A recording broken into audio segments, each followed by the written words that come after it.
मुगल सल्तनत की राजधानी आगरा शहंशाह अकबर के न्याय और नवरत्नों की बुद्धिमानी के लिए दुनिया भर में प्रसिद्ध थी। इन नवरत्नों में भी जो सितारा सबसे ज्यादा चमकता था वो थे बीरबल। बीरबल की हाजिर जवाबी और गहरी समझ का कोई तोड़ नहीं था। शहंशाह अकबर उनसे न सिर्फ सल्तनत के मुश्किल मसलों पर सलाह लेते थे, बल्कि उनके साथ हंसी मजाक और छेड़छाड़ करके अपने दिल को भी बहलाते थे। बीरबल का सम्मान पूरे दरबार में था और उनकी इज्जत उनकी पत्नी भी करती थी, जो एक समझदार और गुणी महिला थी। लेकिन कहते हैं न कि हर बाग में कुछ खरपतवार उग ही आती है। बीरबल के जीवन में ये खरपतवार थे उनके साले साहब, जिनका नाम था दीनदयाल। दीनदयाल अपनी बहन के बिल्कुल विपरीत था। वो महाआलसी, घमंडी और मूर्ख था। उसे लगता था कि उसके जीजा हिंदुस्तान के शहंशाह के सबसे खास सलाहकार हैं, इसलिए उसे भी बिना कुछ किए धरे मान सम्मान और दौलत मिलनी चाहिए। वो अक्सर अपनी बहन के घर आकर डेरा डाल देता और बीरबल पर रौब जमाने की कोशिश करता। दीनदयाल की सबसे बड़ी गलतफहमी यह थी कि वो खुद को बीरबल से ज्यादा अक्लमंद समझता था।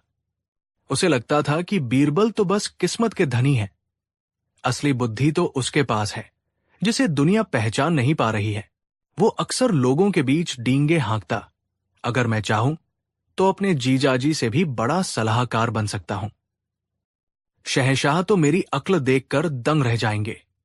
बीरबल अपने साले की इन हरकतों को नजरअंदाज करते थे, क्योंकि वो अपनी पत्नी का दिल नहीं दुखाना चाहते थे। लेकिन दीनदयाल की मूर्खता और उसकी जिद दिन ब दिन बढ़ती ही जा रही थी। एक दिन जब बीरबल दरबार से लौटे तो उन्होंने देखा कि दीनदयाल उनके घर में बैठा उनकी पत्नी पर चिल्ला रहा है, तुम अपने पति से कहकर मुझे दरबार में कोई बड़ा पद क्यों नहीं दिलवाती? क्या मैं सारी जिंदगी ऐसे ही बेकार बैठा रहूंगा? मेरे जीजा इतने बड़े आदमी हैं और मैं यहां मक्खियां मार रहा हूं। बीरबल की पत्नी ने उसे समझाने की कोशिश की, भैया, दरबार में पद काबिलियत से मिलता है, रिश्तेदारी से नहीं। आप कोई काम धंधा क्यों नहीं शुरू कर लेते?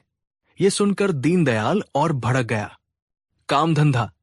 तुम चाहती हो कि बीरबल का साला बाजार में दुकान लगाकर बैठे? कितनी बेइज्जती होगी।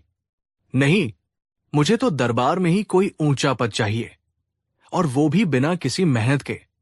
बीरबल ने जब ये सुना तो उन्होंने फैसला किया कि अब पानी सर से ऊपर जा चुका है, अब अपने साले साहब को सबक सिखाने का वक्त आ गया है।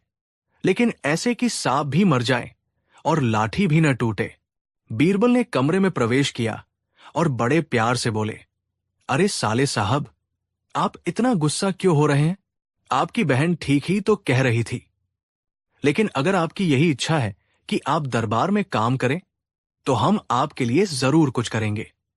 यह सुनकर दीनदयाल का चेहरा खिल गया। उसे लगा कि उसकी धमकी काम कर गई। हाँ जीजाजी, मुझे कोई ऐसा पद दिलवाइए जहां काम कम और आराम ज्यादा हो, और पैसा तो बस बरसता रहे। बीरबल मुस्कुराए। ठीक है साले साहब, कल आप हमारे साथ दरबार चलिए, हम शहंशाह से आपकी सिफारिश करेंगे। अगली सुबह दीनदयाल अपने सबसे अच्छे भड़कीले कपड़े पहनकर बीरबल के साथ दरबार पहुंचा। वो ऐसे चल रहा था जैसे वही सल्तनत का अगला वजीर हो। दरबार में सही मौका देखकर बीरबल शहंशाह अकबर के पास गए। आलम पनाह, आज मैं आपसे एक निजी गुजारिश लेकर आया हूं। अकबर ने हैरानी से पूछा, तुम और निजी गुजारिश? कहो बीरबल, क्या बात है? बीरबल ने दीनदयाल की ओर इशारा करते हुए कहा, जहां पनाह, ये मेरे साले साहब हैं, दीनदयाल। ये बहुत काबिल और मेहनती है। ये दरबार में सल्तनत की सेवा करना चाहते हैं।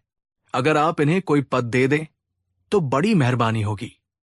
बीरबल ने काबिल और मेहनती शब्दों पर ऐसा जोर दिया कि अकबर समझ गए कि दाल में कुछ काला है। अकबर बीरबल की रग-रग से वाकिफ थे। वो जानते थे कि बीरबल कभी भी किसी अयोग्य व्यक्ति की सिफारिश नहीं करेंगे। जरूर इसमें कोई राज है। शहंशाह ने भी इस खेल में शामिल होने का फैसला किया। अकबर ने दीनदयाल को ऊपर से नीचे तक देखा और कहा, अच्छा, तो तुम बीरबल के साले हो। बीरबल, तुम्हारा साला है तो जरूर बहुत बुद्धिमान होगा। ठीक है, हम इन्हें एक बहुत ही महत्वपूर्ण पद पर नियुक्त करते हैं। दीनदयाल की तो खुशी का ठिकाना नहीं रहा। अकबर ने घोषणा की, आज से हम दीनदयाल को शाही कोयला निरीक्षक के पद पर नियुक्त करते हैं। यह सुनकर दरबार में बैठे कुछ लोग अपनी हंसी दबाने लगे। शाही कोयला निरीक्षक? ऐसा तो कोई पद आज तक बना ही नहीं था। दीनदयाल ने मूर्खता से पूछा, जहांपनाह, ये शाही कोयला निरीक्षक क्या होता है? इसमें मुझे करना क्या होगा? अकबर ने बड़ी गंभीरता का नाटक करते हुए समझाया, यह बहुत ही जिम्मेदारी का काम है दीनदयाल। शाही रसोई और हम्माम के लिए रोजाना हजारों मन कोयला आता है। तुम्हें बस ये सुनिश्चित करना है कि सारा कोयला काला है या नहीं। अगर कोई कोयला सफेद या किसी और रंग का निकले तो तुम्हें उसे तुरंत शाही खजाने में जमा करवाना है। तुम्हारी तनख्वाह होगी 500 सोने की मोहरे महीना। 500 मोहरे! ये सुनकर तो दीनदयाल के होश उड़ गए। इतना आसान काम और इतनी ज्यादा तनख्वाह! उसे लगा कि उसकी तो लॉटरी लग गई है। उसे बस ये देखना है कि कोयला काला है। इससे आसान काम और क्या हो सकता है? उसने तुरंत सिर झुकाकर कहा, मुझे मंजूर है जहांपनाह। मैं अपना काम पूरी ईमानदारी से करूंगा। बीरबल मन ही मन मुस्कुरा रहे थे। उन्होंने अपने साले के लिए एक ऐसा जाल बिछाया था जिसमें वो अपनी ही मूर्खता से फंसने वाला था। अगले दिन से दीनदयाल का काम शुरू हुआ। वो सुबह सुबह शाही भंडार घर पहुंच जाता, जहां कोयले से लदी गाड़ियां आती। मजदूर कोयले की बोरियां उतारते और दीनदयाल एक ऊंची कुर्सी पर बैठकर हर बोरी को घूर घूर कर देखता। वो एक एक कोयले को उठाकर परखता कि कहीं वो सफेद तो नहीं है। पहले कुछ दिन तो उसे बड़ा मजा आया। बिना कोई मेहनत किए उसे इतना सम्मान और रौब मिल रहा था। वो मजदूरों पर चिल्लाता, अरे ठीक से देखो, कोई कोयला सफेद तो नहीं रह गया। मजदूर बेचारे हैरान थे कि ये कैसा पागल अफसर आ गया है। कोयला तो हमेशा काला ही होता है। दिन बीतते गए। दीनदयाल रोज सुबह से शाम तक कोयलों के ढेर के बीच बैठा रहता। कोयले की धूल उसके कपड़ों पर, उसके चेहरे पर, उसके बालों में जम जाती। दिन के अंत तक वो किसी भूत की तरह काला दिखने लगता। घर लौटकर उसे नहाने में घंटों लग जाते। उसकी भड़कीले कपड़ों की शान मिट्टी में मिल गई थी। एक हफ्ता बीता, फिर दूसरा, फिर तीसरा। रोज वही काम। सुबह से शाम तक कोयले की कालिक के बीच बैठकर ये देखना कि कोयला काला है या नहीं। अब उसे ये काम दुनिया का सबसे उबाऊ और मूर्खतापूर्ण काम लगने लगा। उसका दिमाग सुन्न हो गया था। उसे न किसी से बात करने को मिलता, न कोई नया काम करने को। बस कोयला, कोयला और कोयला। उसने सोचा, शायद जीजाजी ने मेरे साथ मजाक किया है। कोयला तो हमेशा काला ही होता है, सफेद कोयला तो होता ही नहीं। महीना खत्म होने वाला था और दीनदयाल अपनी नौकरी से पूरी तरह तंग आ चुका था। वो लगभग पागल होने की कगार पर था। एक शाम जब वो पूरी तरह कालिक से सना हुआ घर लौटा तो उसने बीरबल के पैर पकड़ लिए। जीजाजी, मुझे बचा लीजिए, मुझसे और नहीं होगा। ये कैसी नौकरी है? मैं दिन भर कोयलों के बीच बैठा बैठा ऊब गया हूं। मुझे ये नौकरी नहीं करनी, मुझे कोई और काम दिलवा दीजिए। वो गिड़गिड़ाने लगा। बीरबल ने बड़ी मासूमियत से कहा, क्यों साले साहब, क्या हुआ? काम तो बहुत आसान है, आराम की नौकरी है और तनख्वाह भी अच्छी है। और सबसे बड़ी बात, आपने एक महीने में एक भी सफेद कोयला नहीं पकड़ा। आप अपना काम ठीक से नहीं कर रहे हैं। दीनदयाल लगभग रोते हुए बोला, कैसा सफेद कोयला? जीजाजी, कोयला तो होता ही काला है। सफेद कोयला जैसी कोई चीज दुनिया में है ही नहीं। आपने और शहंशाह ने मिलकर मुझे मूर्ख बनाया है। बीरबल ने एक गहरी सांस ली और उसे प्यार से उठाया। साले साहब, आज तुम्हें एक बहुत बड़ी बात समझ में आई है। जैसे सफेद कोयला नहीं होता, वैसे ही बिना मेहनत के दौलत और सम्मान भी नहीं होता। बीरबल ने उसे समझाते हुए कहा, तुम चाहते थे कि तुम्हें बिना कुछ किए धरे एक ऊंचा पद मिल जाए। तुम मेहनत से भाग रहे थे।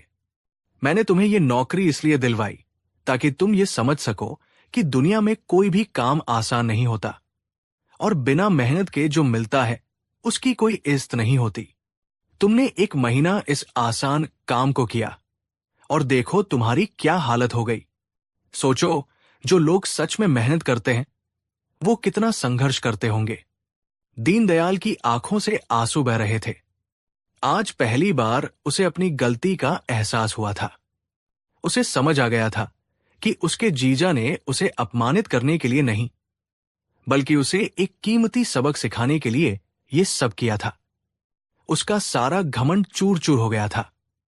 मुझे माफ कर दीजिए जीजा जी, उसने सिसकते हुए कहा। आज मेरी आंखें खुल गई। मैं समझ गया कि सम्मान और सफलता का कोई छोटा रास्ता नहीं होता। अब मैं मेहनत करूंगा। मैं अपना काम खुद शुरू करूंगा। अगले दिन बीरबल दीनदयाल को लेकर फिर से दरबार में हाजिर हुए। अकबर ने मुस्कुराते हुए पूछा, क्यों दीनदयाल, काम कैसा चल रहा है? कितने सफेद कोयले जमा किए? दीनदयाल ने शर्म से सिर झुका लिया और बोला, जहांपनाह, मुझे माफ कर दीजिए। मैं अपनी गलती समझ गया हूं। दुनिया में सफेद कोयला नहीं होता और बिना मेहनत के सफलता भी नहीं मिलती। मैं ये पद छोड़ना चाहता हूं। यह सुनकर अकबर और बीरबल मुस्कुरा दिए। अकबर ने कहा, दीनदयाल, हमें खुशी है कि तुमने अपनी गलती मान ली। बीरबल ने तुम्हें सजा नहीं बल्कि एक सीख दी है। जाओ और मेहनत से अपना मुकाम बनाओ। हमारी शुभकामनाएं तुम्हारे साथ है। उस दिन के बाद दीनदयाल पूरी तरह बदल गया। उसने बीरबल से कुछ पैसे उधार लिए और कपड़ों का एक छोटा सा कारोबार शुरू किया। उसने दिन रात मेहनत की और कुछ ही सालों में वो आगरा का एक सफल और सम्मानित व्यापारी बन गया। अब वो अपनी मेहनत की कमाई से खुश था और उसे समझ आ गया था कि असली सम्मान पद में नहीं बल्कि काबिलियत और मेहनत में होता है। इस तरह बीरबल ने अपनी बुद्धि से न सिर्फ अपने मूर्ख साले को एक अनमोल सबक सिखाया बल्कि उसे एक बेहतर इंसान बनने में भी मदद की। ये कहानी हमें सिखाती है कि मेहनत का कोई विकल्प नहीं होता और सफलता का कोई शॉर्टकट नहीं होता। कहानी 2। ये उन दिनों की बात है जब मुगल सल्तनत का सूरज अपने चरम पर था। शहंशाह जलालुद्दीन मोहम्मद अकबर का नाम सुनकर बड़े बड़े सूरमा कांप जाते थे। उनकी हुकूमत, उनकी ताकत और उनकी सल्तनत दूर दूर तक फैली थी। एक शाम आगरा के शाही दीवान खास में महफिल जमी थी।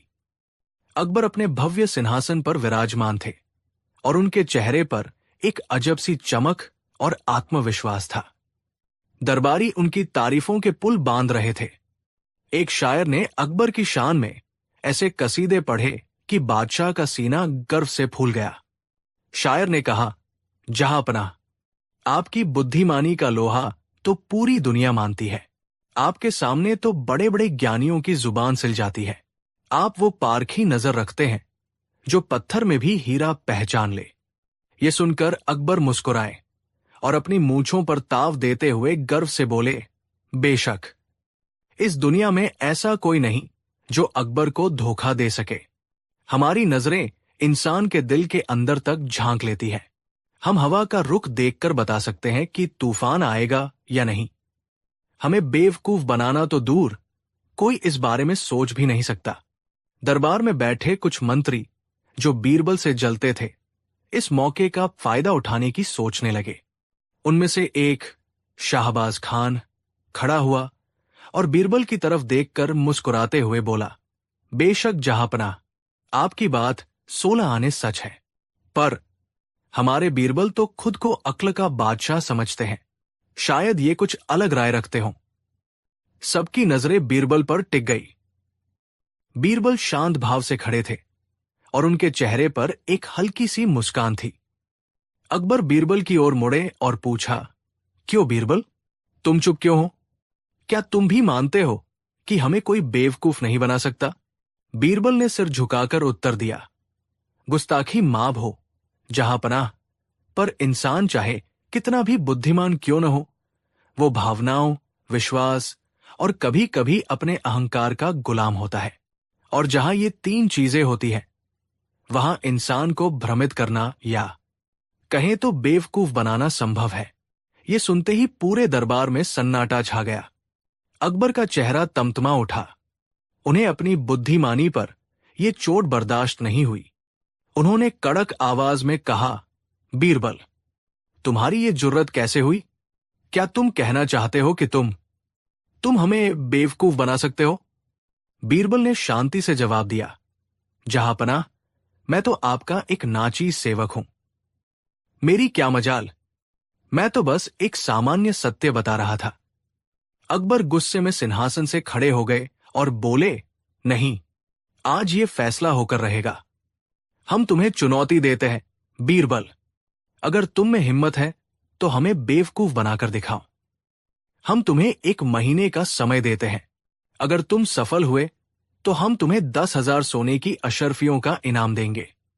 लेकिन अकबर एक पल रुके। उनकी आंखों में एक चेतावनी थी। उन्होंने आगे कहा, लेकिन अगर तुम नाकाम रहे तो तुम्हें हमेशा के लिए आगरा छोड़कर जाना होगा और हम तुम्हारी शक्ल भी नहीं देखेंगे। बोलो, मंजूर है? दरबारी एक दूसरे को देखकर मुस्कुराने लगे। उन्हें लगा कि आज बीरबल का खेल खत्म हो गया। बीरबल ने एक गहरी सांस ली। जहांपनाह, मुझे आपकी चुनौती मंजूर है, पर मेरी एक शर्त है, बीरबल ने कहा। अकबर ने पूछा, कहो, क्या शर्त है? बीरबल बोले, इस 1 महीने के दौरान जब मैं आपको बेवकूफ बनाने की कोशिश करूंगा तो आपको मेरे हर निर्देश का पालन करना होगा, बिना कोई सवाल किए। आपको मुझ पर पूरा भरोसा करना होगा, चाहे मैं कुछ भी करने को कहूं। अकबर ठाका लगाकर हंस पड़े। हा, हमें मंजूर है। हम भी तो देखें कि तुम ऐसा क्या करने को कहोगे जिससे हम बेवकूफ बन जाएं। जाओ बीरबल, अपनी तैयारी करो। तुम्हारा समय आज से शुरू होता है। बीरबल अदब से झुककर दरबार से चले गए। उनके चेहरे पर चिंता नहीं, बल्कि एक रहस्यमयी मुस्कान थी।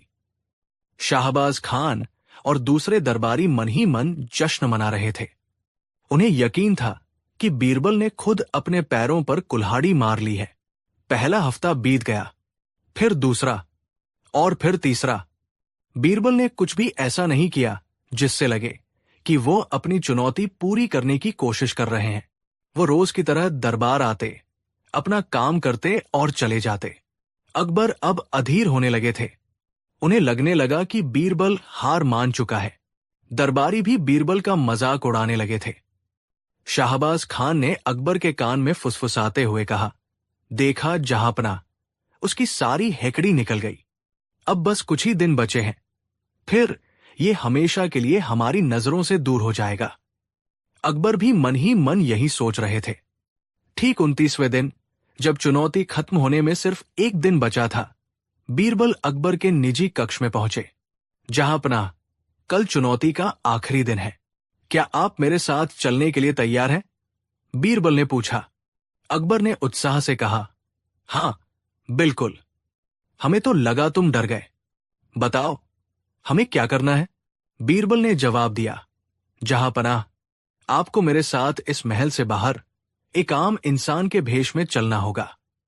आपको अपने शाही वस्त्र, अपनी पगड़ी, अपनी तलवार, सब कुछ यही छोड़ना होगा। अकबर हैरान हो गए। ये कैसा मजाक है बीरबल? हम शहंशाह होकर आम इंसान का भेष क्यों धरे? बीरबल ने याद दिलाया, जहांपनाह, आपको अपनी शर्त याद है? बिना कोई सवाल किए मेरे निर्देशों का पालन करना होगा। अकबर कुछ सोचते रहे और फिर तैयार हो गए। उस रात के अंधेरे में अकबर और बीरबल साधारण किसानों के कपड़ों में महल से बाहर निकल गए। शहर की गलियों में घूमते हुए अकबर को बड़ा अजीब लग रहा था। कोई उन्हें पहचान नहीं रहा था, कोई सलाम नहीं कर रहा था। बीरबल उन्हें एक घने जंगल की ओर ले गए। अकबर परेशान होकर बोले, बीरबल, हम जा कहाँ रहे हैं? ये सब क्या है? तुम हमें बेवकूफ बनाने के लिए किसी भूत प्रेत का डर तो नहीं दिखाओगे? बीरबल मुस्कुराए, सब्र करे जहांपनाह। बस हम पहुंचने ही वाले हैं। जंगल के बीच में एक छोटी सी कुटिया थी। वहां एक साधु वेश में एक व्यक्ति बैठा था, जिसकी लंबी दाढ़ी और बाल थे। वो आंखें बंद करके ध्यान में लीन था। बीरबल ने अकबर के कान में कहा, जहां पनाह, ये बहुत बड़े ज्ञानी महात्मा है। इन्हें भविष्य दिखता है। इन्हें दुनिया का हर रहस्य पता है। आपको बेवकूफ बनाने की मेरी तरकीब इन्हीं से जुड़ी है। आपको बस वही करना है जो ये कहें। अकबर उस साधु को देखकर प्रभावित हो गए। वो उसके सामने हाथ जोड़कर बैठ गए। साधु ने धीरे धीरे अपनी आंखें खोली। असल में वो बीरबल का ही एक मित्र था, जिसे बीरबल ने ये सब सिखा पढ़ाकर भेजा था। साधु ने गंभीर आवाज में पूछा, कहो बालक, क्या चाहते हो? अकबर ने एक साधारण किसान की तरह कहा, महात्मा, मैं जानना चाहता हूं कि क्या मुझे कोई मूर्ख बना सकता है? साधु ने आंखें बंद करके कुछ सोचने का नाटक किया और फिर बोला, वत्स, तुम पर तुम्हारे अहंकार का साया है।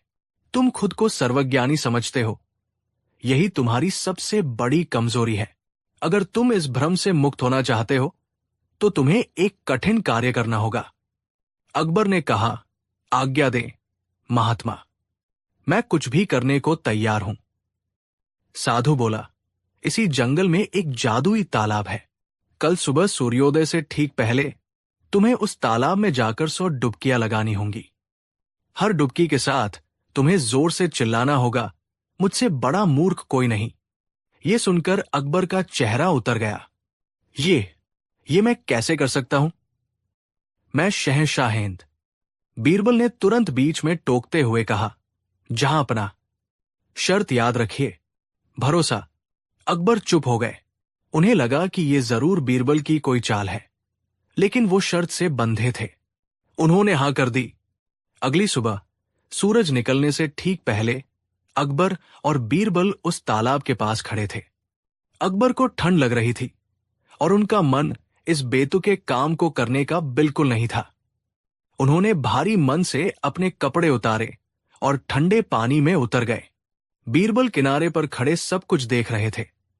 उनकी आंखों में एक अजीब सी चमक थी। अकबर ने पहली डुबकी लगाई और धीरे से कहा, मुझसे बड़ा मूर्ख कोई नहीं। बीरबल किनारे से बोले, जहां पनाह। आवाज नहीं आई। महात्मा ने कहा था, जोर से चिल्लाना है, तभी अहंकार टूटेगा। अकबर को गुस्सा तो बहुत आया, पर वो मजबूर थे। उन्होंने दूसरी डुबकी लगाई और थोड़ा जोर से चिल्लाए। ये सिलसिला चलता रहा। 10, 20, 50 डुबकियां हो गई।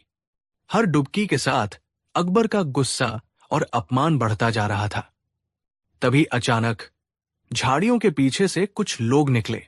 वे कोई और नहीं बल्कि शाहबाज खान और उसके साथी दरबारी थे, जिन्हें बीरबल ने ही चुपके से वहां बुलाया था। वे अकबर को इस हालत में देखकर अपनी हंसी नहीं रोक पाए। शाहबाज खान ने मजाक उड़ाते हुए कहा, अरे, ये तो हमारे जहांपनाह है। देखिए तो, सल्तनत का मालिक आज खुद को मूर्ख कह रहा है। अकबर शर्म और गुस्से से लाल हो गए। उन्हें लगा कि बीरबल ने उन्हें अपमानित करने के लिए ये जाल बिछाया है। वो पानी से बाहर निकले और गुस्से में बीरबल की तरफ बढ़ते हुए चीखे, बीरबल, तुम्हारी ये हिम्मत! तुमने हमें पूरी दुनिया के सामने जलील कर दिया। तुमने हमें बेवकूफ बनाया। हम तुम्हें इसका दंड देंगे। दरबारी खुश हो गए। उन्हें लगा कि अब बीरबल का बचना नामुमकिन है। बीरबल ने शांत भाव से सिर झुकाकर कहा, एक मिनट जहांपनाह, मैंने आपको बेवकूफ कब बनाया?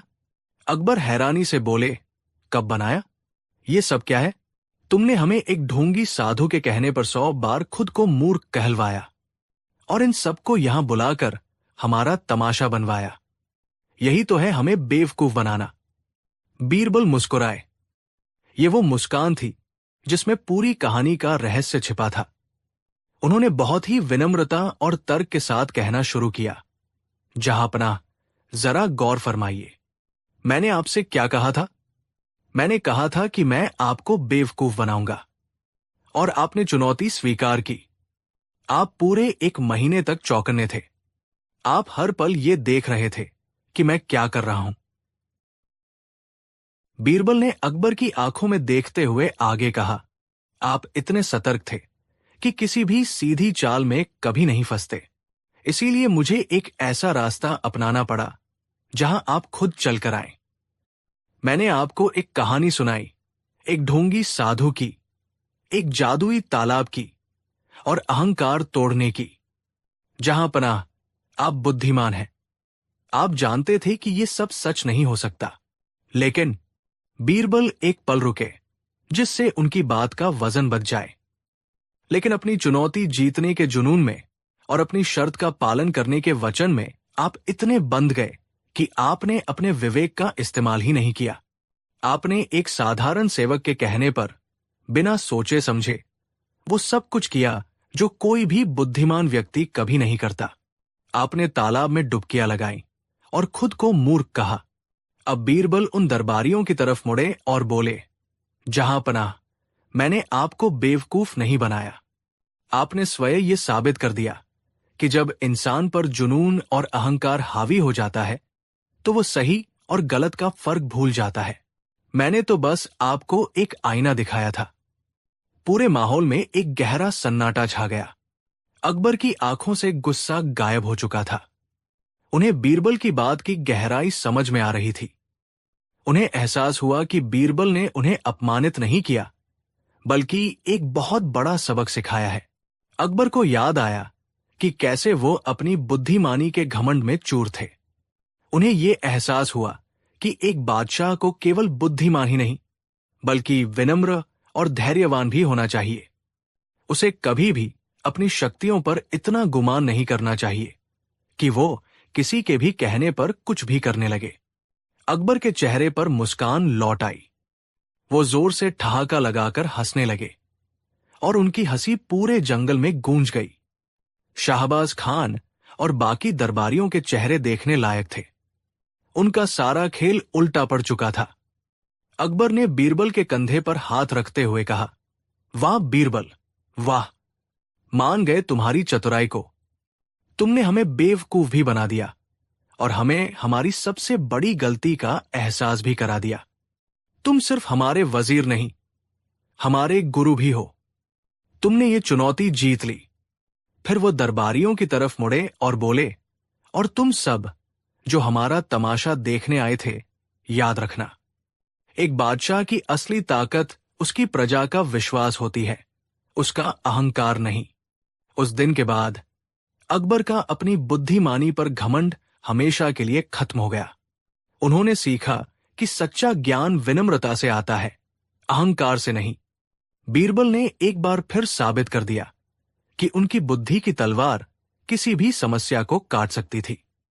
ये कहानी हमें सिखाती है कि चाहे हम कितने भी ज्ञानी या शक्तिशाली क्यों न हो जाएं, हमें कभी भी अपने विवेक का साथ नहीं छोड़ना चाहिए।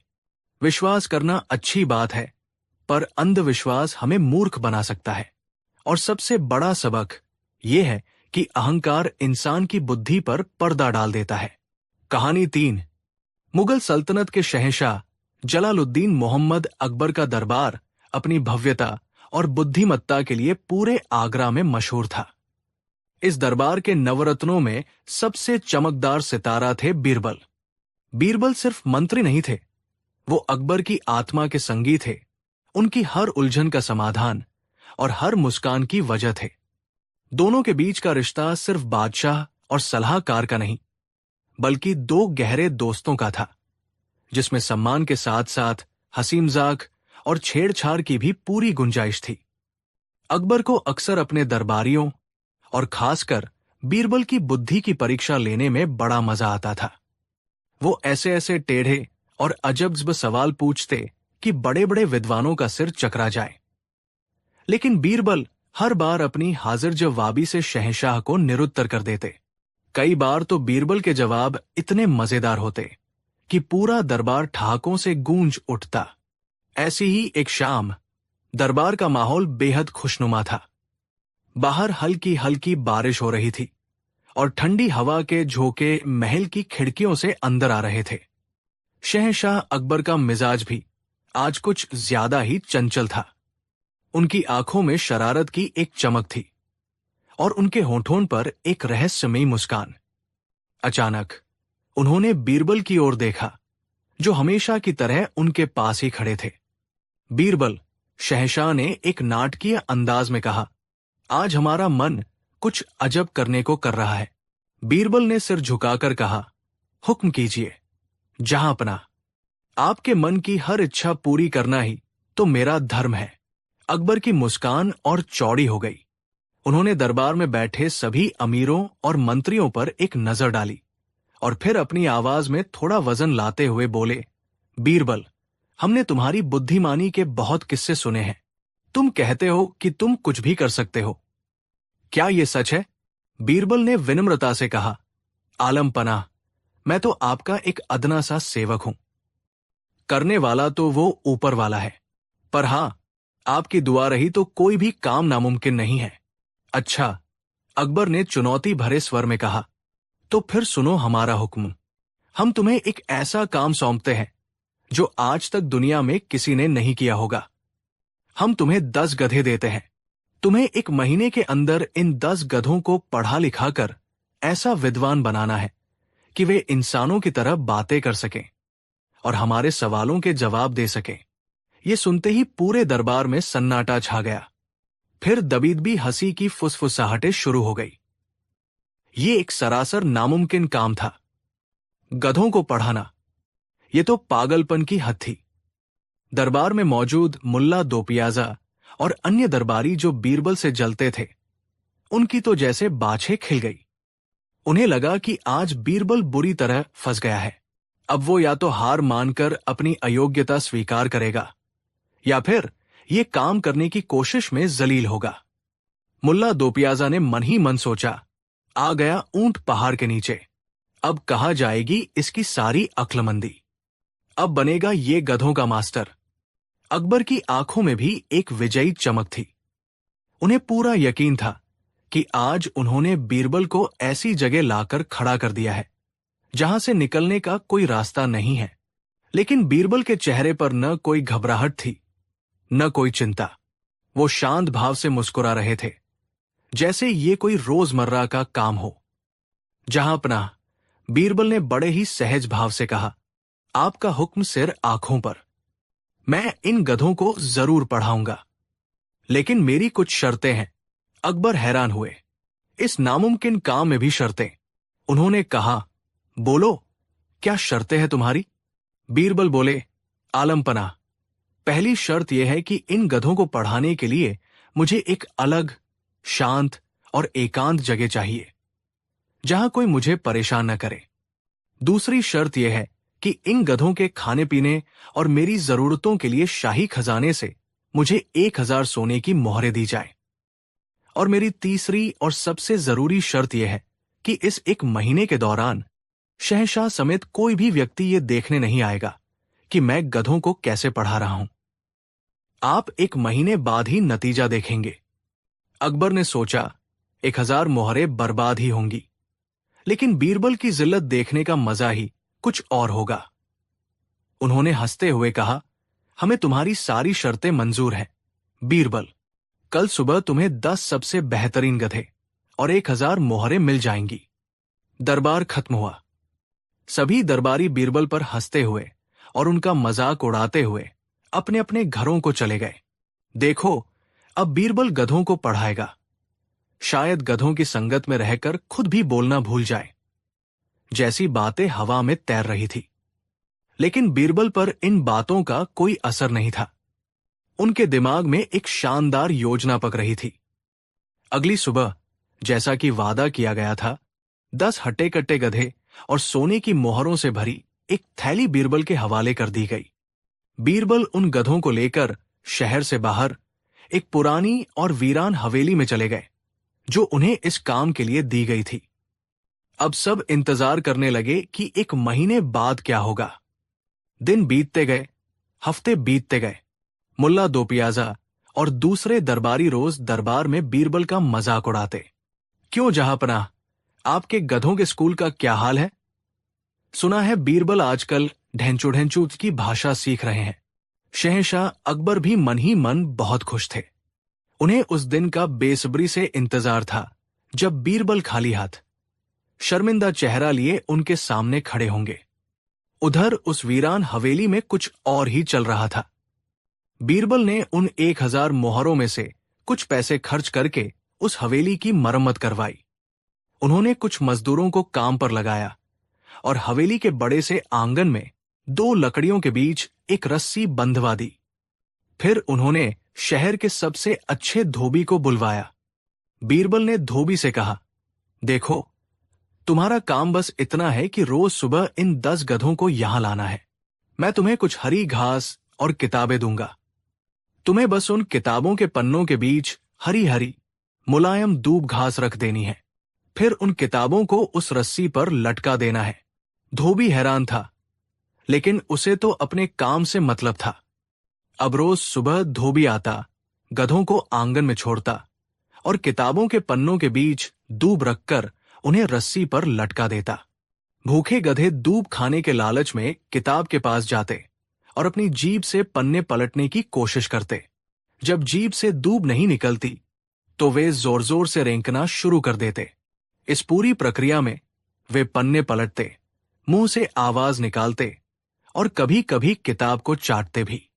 दूर से देखने पर ऐसा लगता मानो गधे किताब पढ़ रहे हैं और कुछ बोलने की कोशिश कर रहे हैं। बीरबल बाकी समय आराम करते, अच्छा खाना खाते और अपनी पसंदीदा किताबें पढ़ते।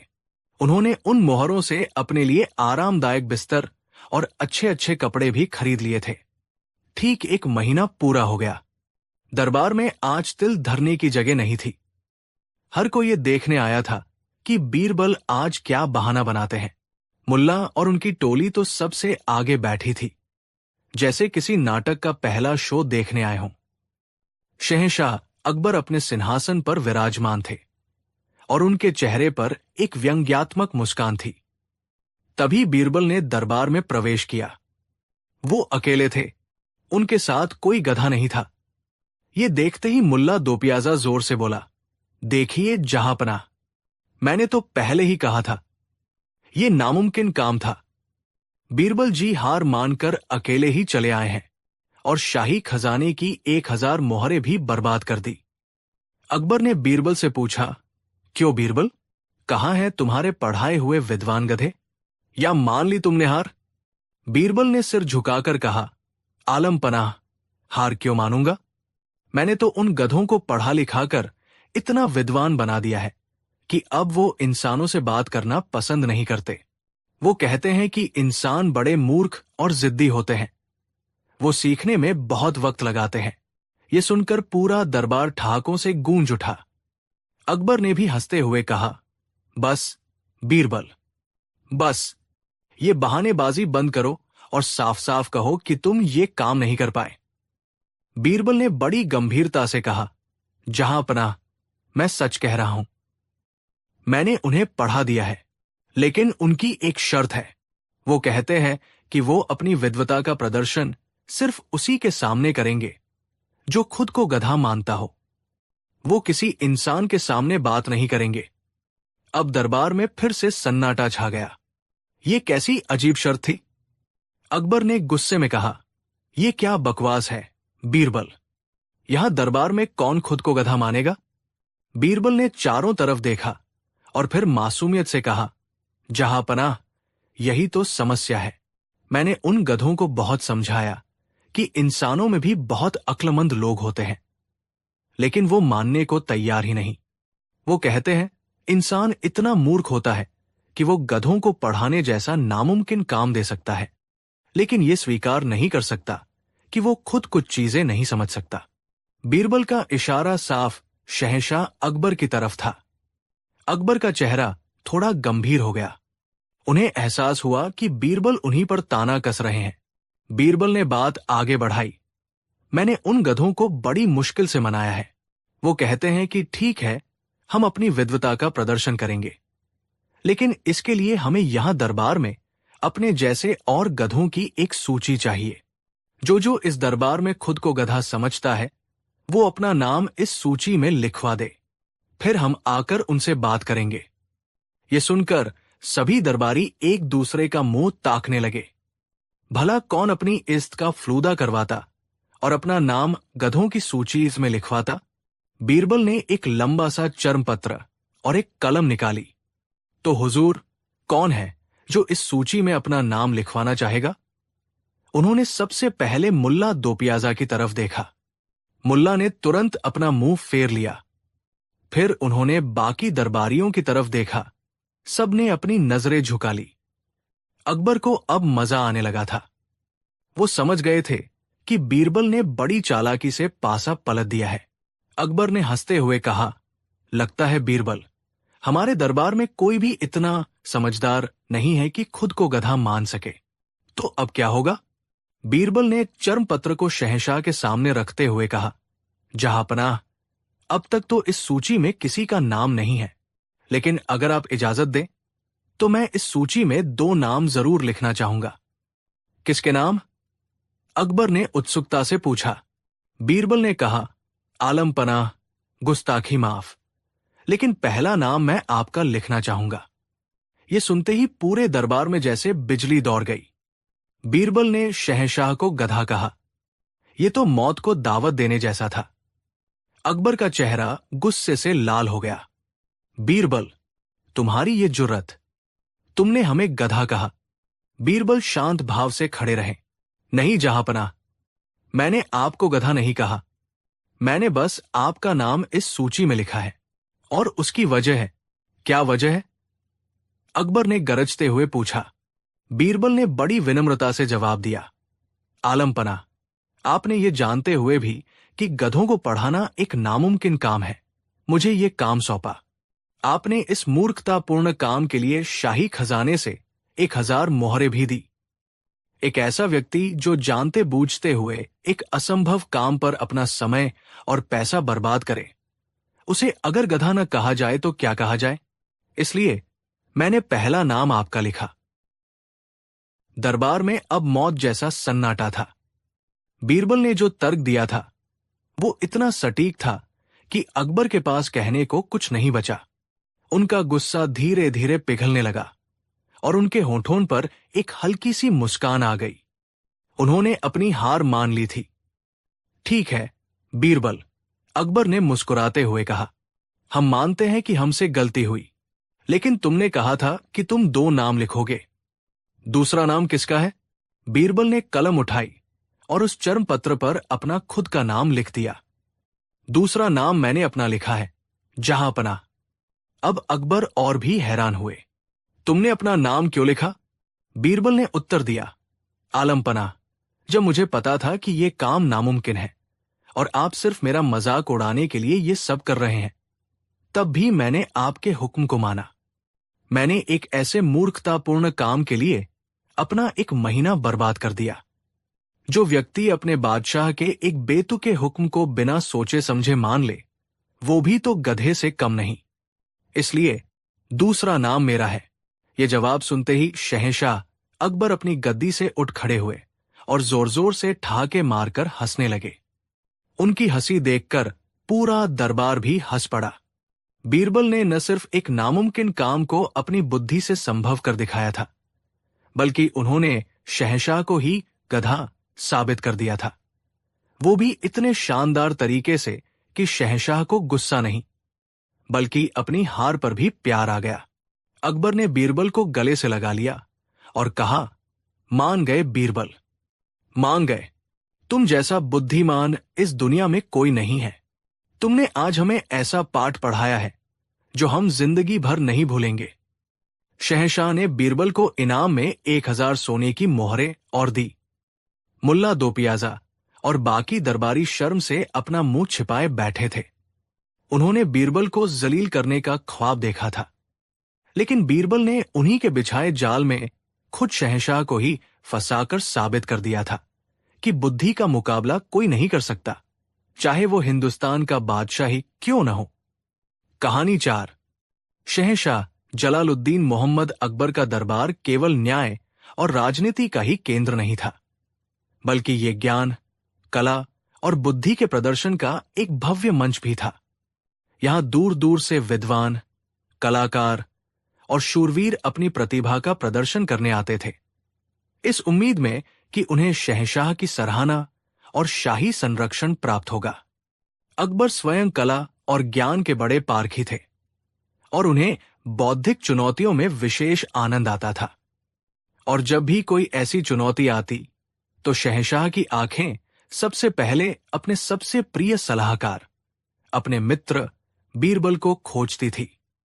बीरबल, जिनकी बुद्धि की गहराई को कोई नहीं नाप सका था, हर बार अपनी चतुराई से ऐसी गुत्थियां सुलझा देते थे कि देखने वाले दंग रह जाते थे।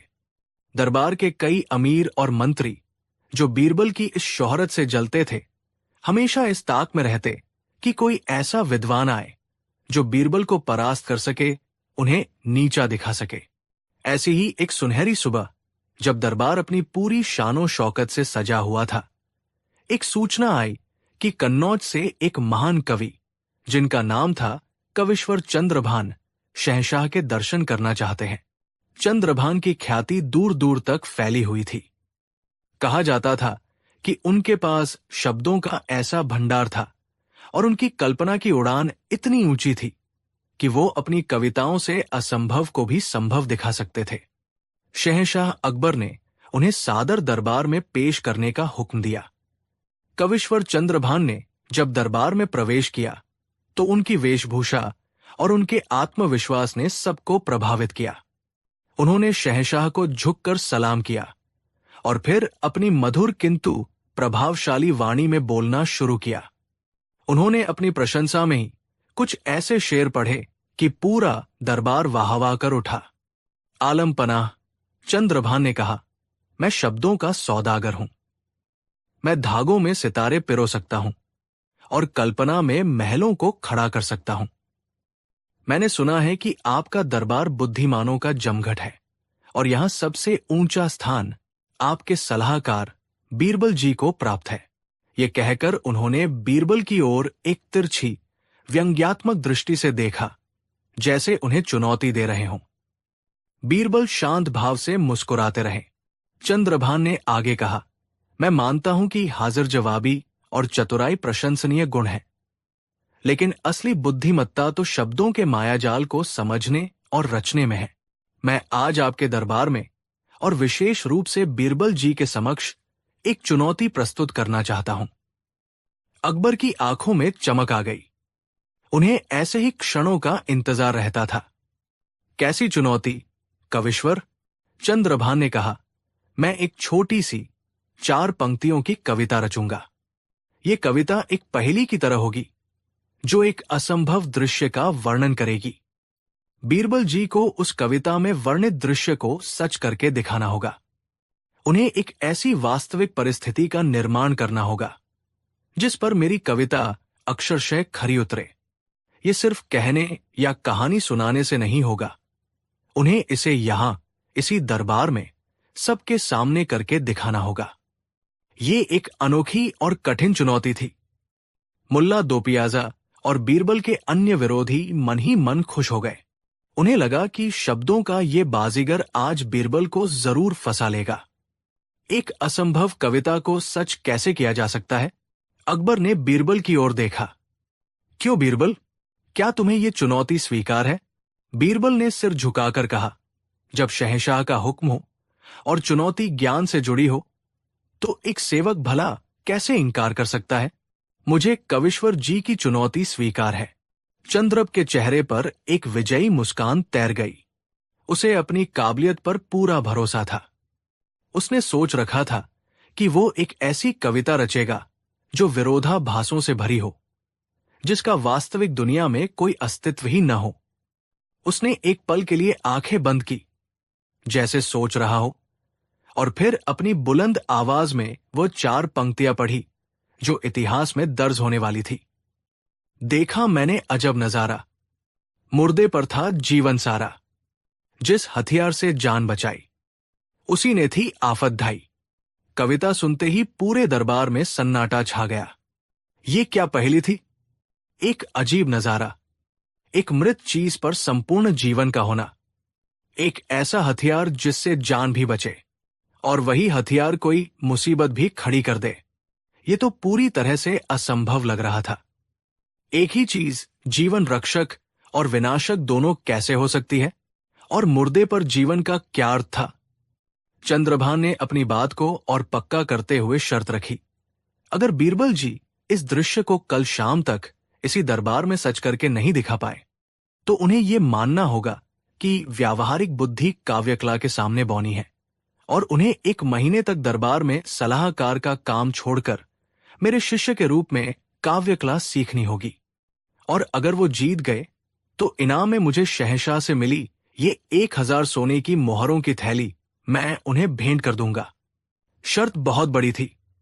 बीरबल की इज्जत और उनका पद दांव पर लगा था। अकबर ने एक बार फिर बीरबल की ओर देखा। बीरबल अभी भी शांत थे। मुझे 1 दिन का समय चाहिए। जहां पनाह, बीरबल ने कहा, कल शाम मैं कविश्वर जी की कविता का सचित्र वर्णन इसी दरबार में प्रस्तुत करूंगा। दरबार खत्म हुआ। सभी दरबारी आपस में कानाफूसी कर रहे थे। सबको यकीन था कि बीरबल ने जल्दबाजी में चुनौती स्वीकार कर ली है और अब वो बुरी तरह फंस गए हैं। चंद्रभान अपनी जीत के सपने देखता हुआ अपने खेमे में चला गया। अगला दिन बीरबल के लिए बहुत महत्वपूर्ण था, लेकिन वो सुबह से ही अपने दैनिक कार्यों में लगे रहे जैसे कुछ हुआ ही न हो। उन्होंने कुछ सिपाहियों को कुछ अजीब अजीब आदेश दिए जिन्हें सुनकर सिपाही भी हैरान थे, लेकिन उन्होंने चुपचाप हुक्म का पालन किया। शाम हुई। दरबार खचाखच भर गया था। आज सिर्फ दरबारी ही नहीं बल्कि आगरा शहर के कई आम लोग भी ये अनोखा मुकाबला देखने आए थे। कविश्वर चंद्रभान अपने आसन पर विजेता की तरह बैठे थे। उनके चेहरे पर अहंकार साफ झलक रहा था। बीरबल ने दरबार में प्रवेश किया। उनके चेहरे पर वही चिरपरिचित मुस्कान थी। क्या तुम तैयार हो, बीरबल? अकबर ने पूछा।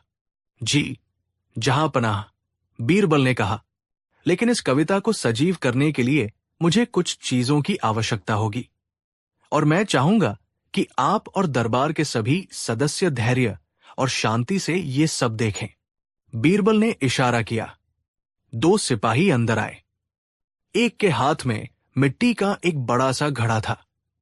दूसरे के हाथ में एक छोटा सा पालना था जिसमें एक नन्हा सा बच्चा आराम से सो रहा था। यह देखकर दरबार में हलचल मच गई। एक छोटे बच्चे का यहां क्या काम? बीरबल ने उस पालने को दरबार के बीचों बीच रखवा दिया। फिर उन्होंने इशारा किया और एक सपेरा अपनी बीन और एक सांप की टोकरी लेकर हाजिर हुआ। अब तो लोगों के दिल दहल गए। एक बच्चा और एक जहरीला सांप। बीरबल करना क्या चाहते हैं? शहंशाह अकबर भी चिंतित हो उठे और अपनी गद्दी पर तनकर बैठ गए। बीरबल ने सबको शांत रहने का इशारा किया।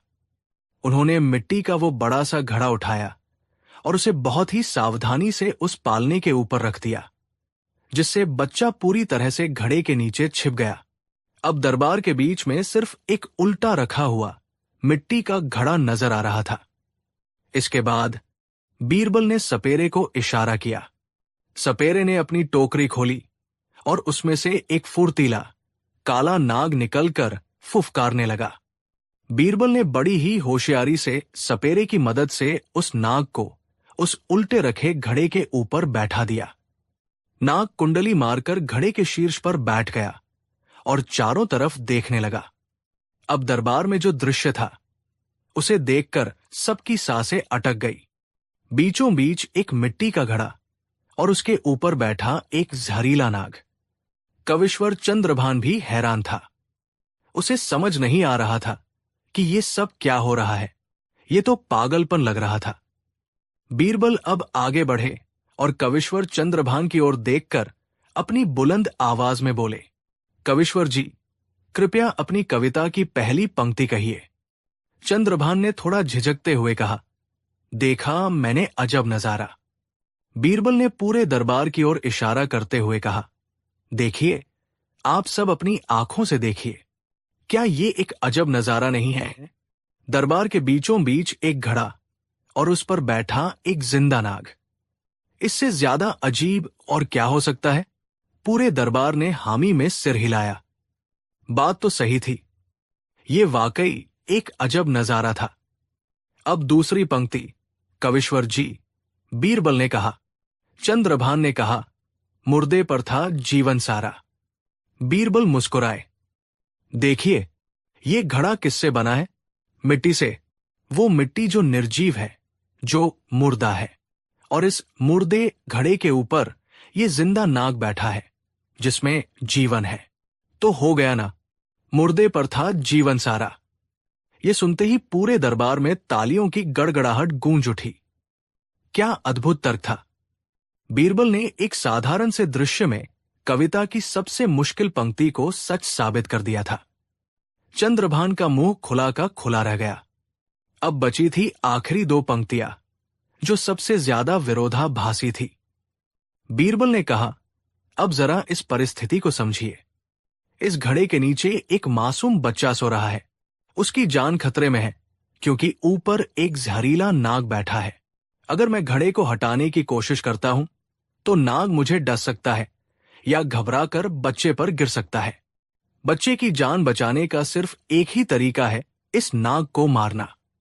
ये कहकर बीरबल ने एक सिपाही से एक लंबा, मजबूत बांस का डंडा मंगवाया। उन्होंने उस डंडे को हाथ में लिया, उसे एक हथियार की तरह थामा और नाग पर निशाना साधा।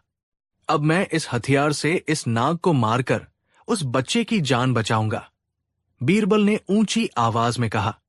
और इससे पहले कि कोई कुछ समझ पाता, बीरबल ने पूरी ताकत और सटीकता से उस बांस के डंडे से नाग के फन पर प्रहार किया। एक ही वार में नाग का काम तमाम हो गया।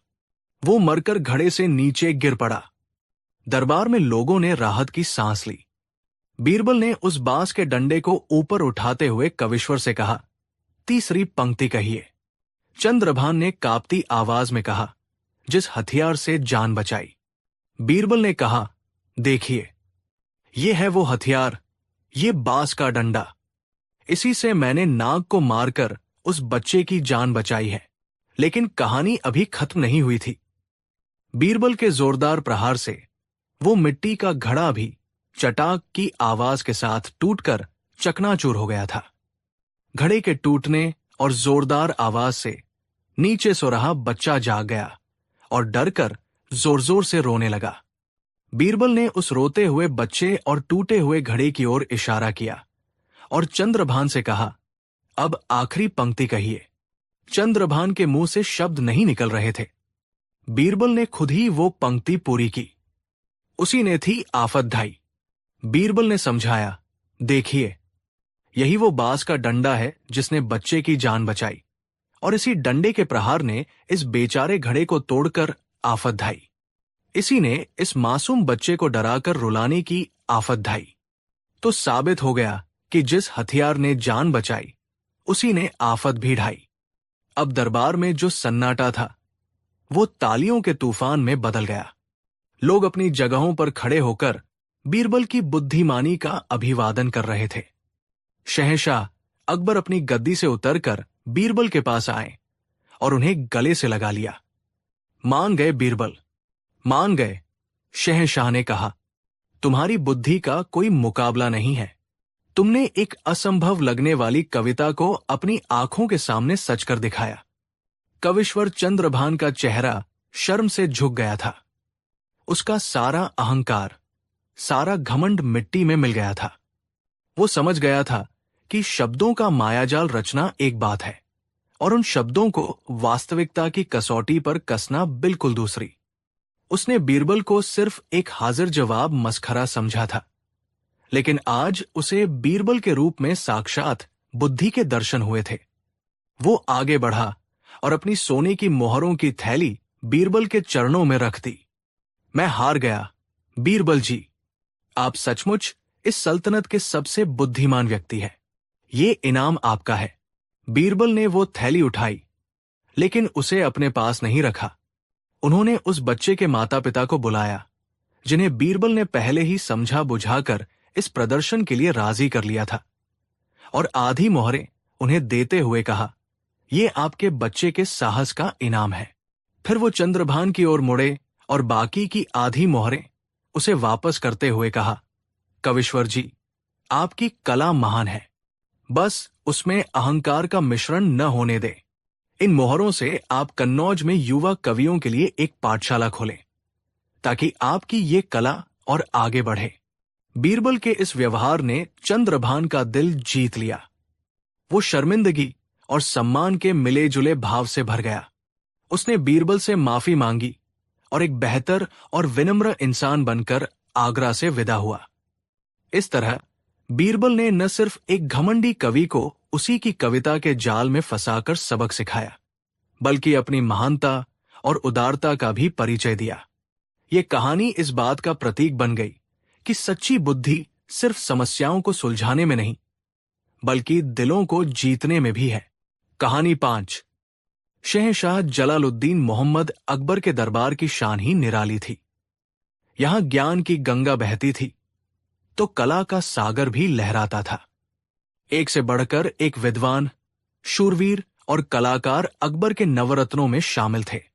लेकिन इन सभी चमकदार मोतियों के बीच जो सितारा सबसे ज्यादा चमकता था, उसका नाम था बीरबल। बीरबल की बुद्धि का लोहा सिर्फ शहंशाह ही नहीं, बल्कि पूरा हिंदुस्तान मानता था। उनकी हाजिर जवाबी और मुश्किल से मुश्किल समस्या को चुटकियों में सुलझा देने की कला ने उन्हें अकबर के दिल में एक खास जगह दी थी। लेकिन जहां फूल होते हैं, वहां कांटे भी होते हैं। दरबार में बहुत से अमीर और मंत्री ऐसे थे जो बीरबल की इस शोहरत और शहंशाह से उनकी नजदीकी से जलते थे। उन्हें लगता था कि बीरबल एक साधारण परिवार से आया हुआ व्यक्ति अपनी चापलूसी और चिकनी चुपड़ी बातों से शहंशाह को भरमाए रखता है। इन जलने वालों में सबसे आगे थे मुल्ला दो पियाजा और शहंशाह के साले साहब मान सिंह। मुल्ला खुद को बीरबल से बड़ा अक्लमंद समझते थे और मान सिंह को अपने शाही खून पर गुमान था। दोनों को ये बात हजम नहीं होती थी कि शहंशाह हर छोटे बड़े मामले में उनसे पहले बीरबल की सलाह लेते हैं। उन्होंने कई बार बीरबल को नीचा दिखाने और उसे शहंशाह की नजरों में गिराने की कोशिश की, लेकिन हर बार बीरबल अपनी बुद्धि के जोर पर साफ बच निकलते और उल्टा साजिश करने वाले ही मजाक का पात्र बन जाते। हर असफलता उनकी नफरत की आग में घी का काम करती थी। वे दिन रात बस एक ही फिराक में रहते कि कैसे बीरबल को ऐसा फंसाया जाए कि वो अपनी इज्जत और पद दोनों गवा बैठे। एक शाम जब दरबार खत्म हो गया तो मुल्ला दो पियाजा के महल में एक गुप्त सभा हुई। वहां मान सिंह और कुछ अन्य दरबारी मौजूद थे जिनके दिलों में बीरबल के लिए जहर भरा था। अब और बर्दाश्त नहीं होता, एक दरबारी ने गुस्से से कहा, आज फिर शहंशाह ने ईरान से आए तोहफों में से सबसे कीमती हीरा उस बीरबल को दे दिया, जबकि हम सब देखते रह गए। मान सिंह ने अपनी मूंछों पर ताव देते हुए कहा, चिंता मत करो, इस बार हमने एक ऐसी योजना बनाई है जिससे बीरबल की अक्ल की सारी हैकड़ी निकल जाएगी। हम उसे सवाल जवाब में नहीं, बल्कि सबके सामने भरे बाजार में मूर्ख साबित करेंगे। ऐसा जलील करेंगे कि वो दरबार में मुंह दिखाने के लायक नहीं रहेगा। सबकी आंखें उम्मीद से चमक उठीं। मुल्ला दो पियाजा, जो अब तक चुपचाप सब सुन रहे थे, रहस्यमयी ढंग से मुस्कुराए। उन्होंने कहा, योजना सिर्फ उसे जलील करने की नहीं है, योजना है उसे मूर्खों का सरदार साबित करने की।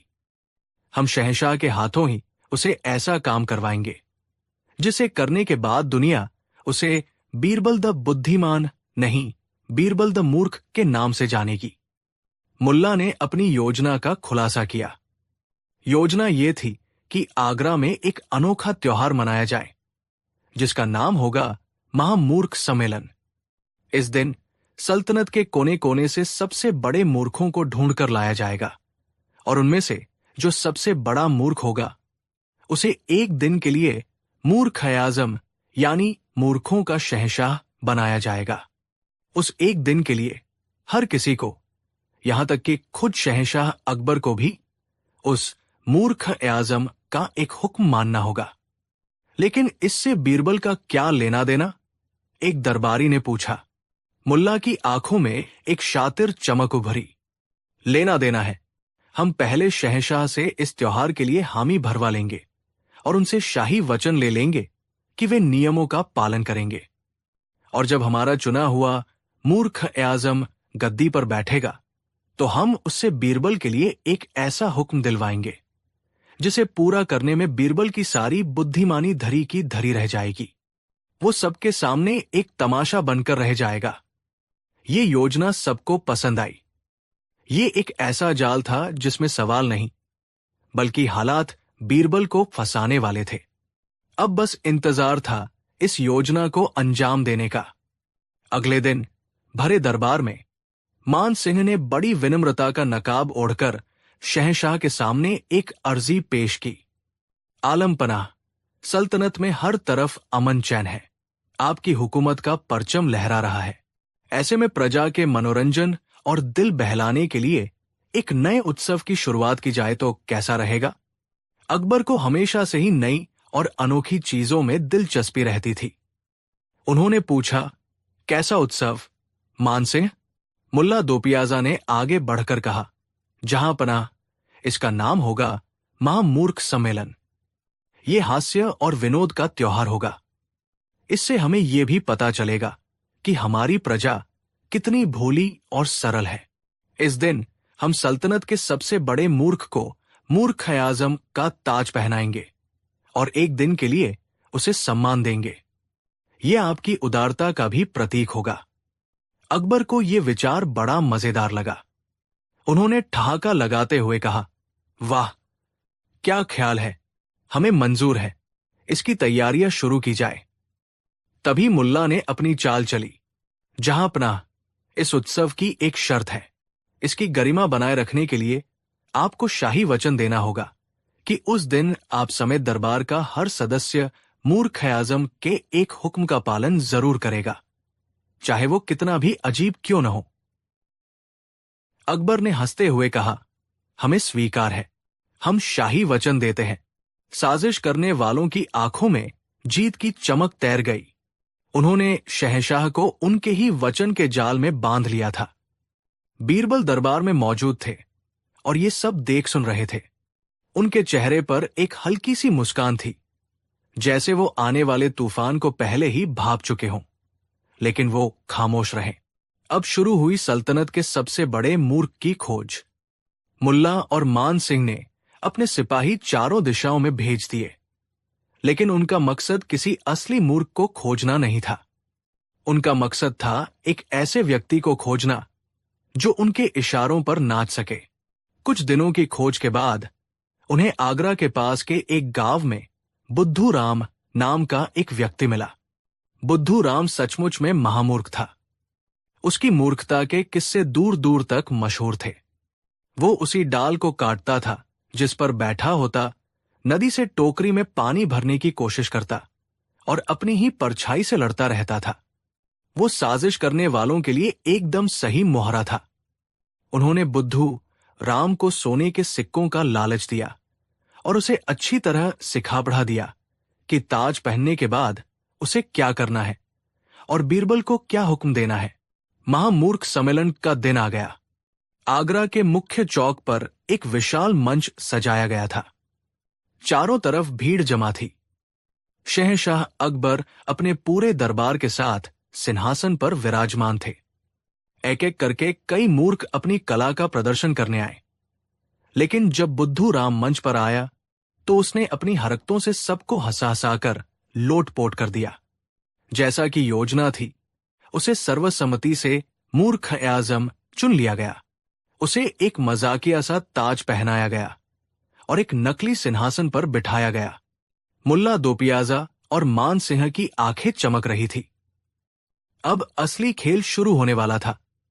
मुल्ला ने शहंशाह को उनका वचन याद दिलाया, जहां पनाह, अब समय आ गया है कि मूर्ख आज़म अपना पहला हुक्म सुनाए। बुद्धू राम, जो अब तक सिंहासन पर बैठकर ऊँग रहा था, मुल्ला का इशारा पाते ही अकड़ कर खड़ा हो गया। उसने अपनी मोटी आवाज में कहा, हमारा हुक्म है कि वो रटारटाया संवाद भूल रहा था। मान सिंह ने धीरे से उसके कान में फुसफुसाया। बुद्धू राम के चेहरे पर चमक आ गई।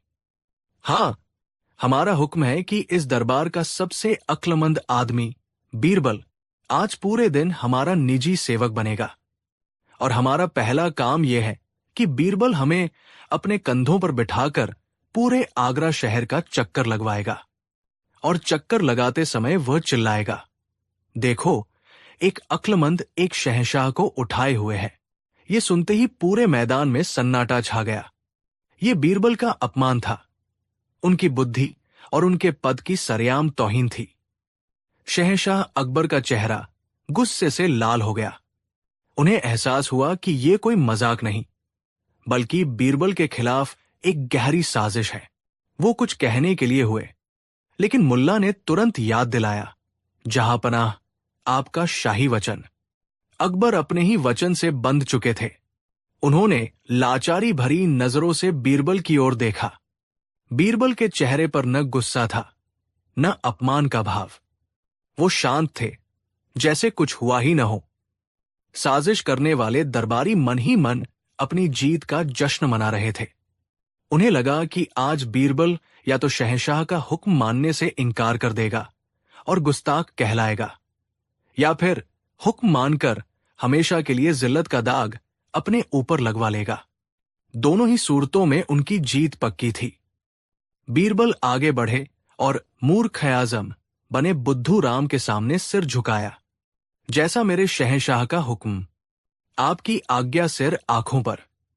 यह कहकर बीरबल नीचे झुके और बुद्धू राम उछलकर उनके कंधों पर सवार हो गया। ये दृश्य देखकर दरबारियों के चेहरों पर क्रूर मुस्कान फैल गई। मान सिंह और मुल्ला की आंखें तो जैसे खुशी से बाहर निकली पड़ रही थी। बीरबल बुद्धू राम को अपने कंधों पर उठाए हुए मंच से नीचे उतरे और चौक की तरफ बढ़ने लगे। बुद्धू राम उनके कंधों पर बैठकर हाथ हिला रहा था और मूर्खों की तरह हंस रहा था। भीड़ में कुछ लोग हंस रहे थे, कुछ हैरान थे और कुछ को बीरबल के लिए बुरा लग रहा था। जैसे ही बीरबल ने चौक में पहला कदम रखा, उन्हें जोर से चिल्लाना था। सब कान लगाकर इंतजार करने लगे। बीरबल ने एक गहरी सांस ली और अपनी पूरी ताकत से चिल्लाए, लेकिन उन्होंने वो नहीं कहा जो बुद्धू राम ने हुक्म दिया था। उन्होंने थोड़ा सा फेरबदल कर दिया। बीरबल चिल्लाए, देखो दुनिया वालों, सच की कैसी जीत है। एक शहंशाह अक्लमंद के कंधों पर सवार है। उनका ये वाक्य सुनते ही माहौल बदल गया। पहले जो लोग हंस रहे थे, वे चुप हो गए और सोचने लगे। बीरबल ने अक्लमंद और शहंशाह शब्दों का प्रयोग किया था, लेकिन वाक्य का अर्थ पूरी तरह से बीरबल के पक्ष में था। वो कह रहे थे कि देखो, सत्य यानी एक सच्चा शहंशाह हमेशा बुद्धि, अक्लमंद के सहारे ही चलता है। बीरबल रुके नहीं। वो आगे बढ़े और फिर चिल्लाए, देखो, शहंशाह की शान कितनी ऊंची है। वो हमेशा अक्लमंदों को अपने करीब रखते हैं, उन्हें अपने कंधों पर बिठाते हैं। अब भीड़ में कानाफूसी शुरू हो गई। लोग बीरबल की बुद्धिमानी की प्रशंसा करने लगे। उन्होंने अपमान को भी सम्मान में बदल दिया था। हर कदम पर बीरबल एक नया नारा लगाते और हर नारा उनके अपमान को उनकी शान में बदल देता। देखो, एक सच्चे शहंशाह का भार उठाने में कितनी खुशी है। देखो, सल्तनत का बोझ अक्लमंदों के कंधों पर ही होता है। मुल्ला और मान सिंह का चेहरा देखने लायक था। उनका रंग उड़ चुका था। उनकी पूरी योजना पर पानी फिर गया था। वे बीरबल को जलील करना चाहते थे, लेकिन बीरबल तो अपनी जय जयकार करवा रहे थे। बुद्धू राम, जो एक मूर्ख था, उसे तो कुछ समझ ही नहीं आ रहा था। वो बस भीड़ का शोर सुनकर खुश हो रहा था। जब तक चक्कर पूरा हुआ, तब तक पूरा आगरा बीरबल की जय जयकार के नारों से गूंज रहा था। लोग उनकी बुद्धिमानी के कायल हो गए थे। वे बीरबल पर फूल बरसा रहे थे। शहंशाह अकबर, जो अब तक चिंता में डूबे थे, अब गर्व से मुस्कुरा रहे थे। जब बीरबल बुद्धू राम को लेकर वापस मंच पर पहुंचे, तो उन्होंने उसे कंधों से उतारा और शहंशाह को सलाम किया। शाम को जब दरबार फिर से लगा, तो माहौल बहुत गर्म था। साजिश करने वाले दरबारी सिर झुकाए खड़े थे। अकबर ने बीरबल से पूछा, बीरबल, आज जो कुछ भी हुआ, हमें उसका बहुत खेद है। इन लोगों ने तुम्हें अपमानित करने में कोई कसर नहीं छोड़ी। बीरबल मुस्कुराए। जहां पनाह, इसमें खेद की क्या बात है? अपमान तो उसका होता है जिसके पास सम्मान हो। मैं तो आपका एक अदना सा सेवक हूं। लेकिन आज के इस महामूर्ख सम्मेलन से एक बात तो साबित हो गई। क्या बात? अकबर ने उत्सुकता से पूछा। बीरबल ने एक नजर साजिश करने वाले दरबारियों पर डाली और कहा, जहांपनाह, आज हमने सल्तनत के सबसे बड़े मूर्ख को तो चुन लिया, लेकिन क्या हमें इस बात पर विचार नहीं करना चाहिए कि असली महामूर्ख कौन है? वो एक व्यक्ति, बुद्धू राम, जो जन्म से ही नासंभ है और जिसे सही गलत का ज्ञान नहीं, या फिर वो लोग जो अक्ल और ओहदा होते हुए भी अपना कीमती वक्त, अपनी सारी ऊर्जा और अपनी बुद्धि सिर्फ एक व्यक्ति को नीचा दिखाने के लिए एक मूर्खतापूर्ण योजना बनाने में खर्च कर देते हैं? बीरबल ने आगे कहा, एक मूर्ख के हुक्म पर उसे कंधों पर उठाना मूर्खता नहीं है। जहांपनाह, ये तो आपके वचन का पालन था। असली मूर्खता तो वो है जब कई अक्लमंद लोग मिलकर एक मूर्ख को अपना शहंशाह बना दें और पूरे दरबार को, यहां तक कि हिंदुस्तान के शहंशाह को भी उसके इशारों पर नचाएं।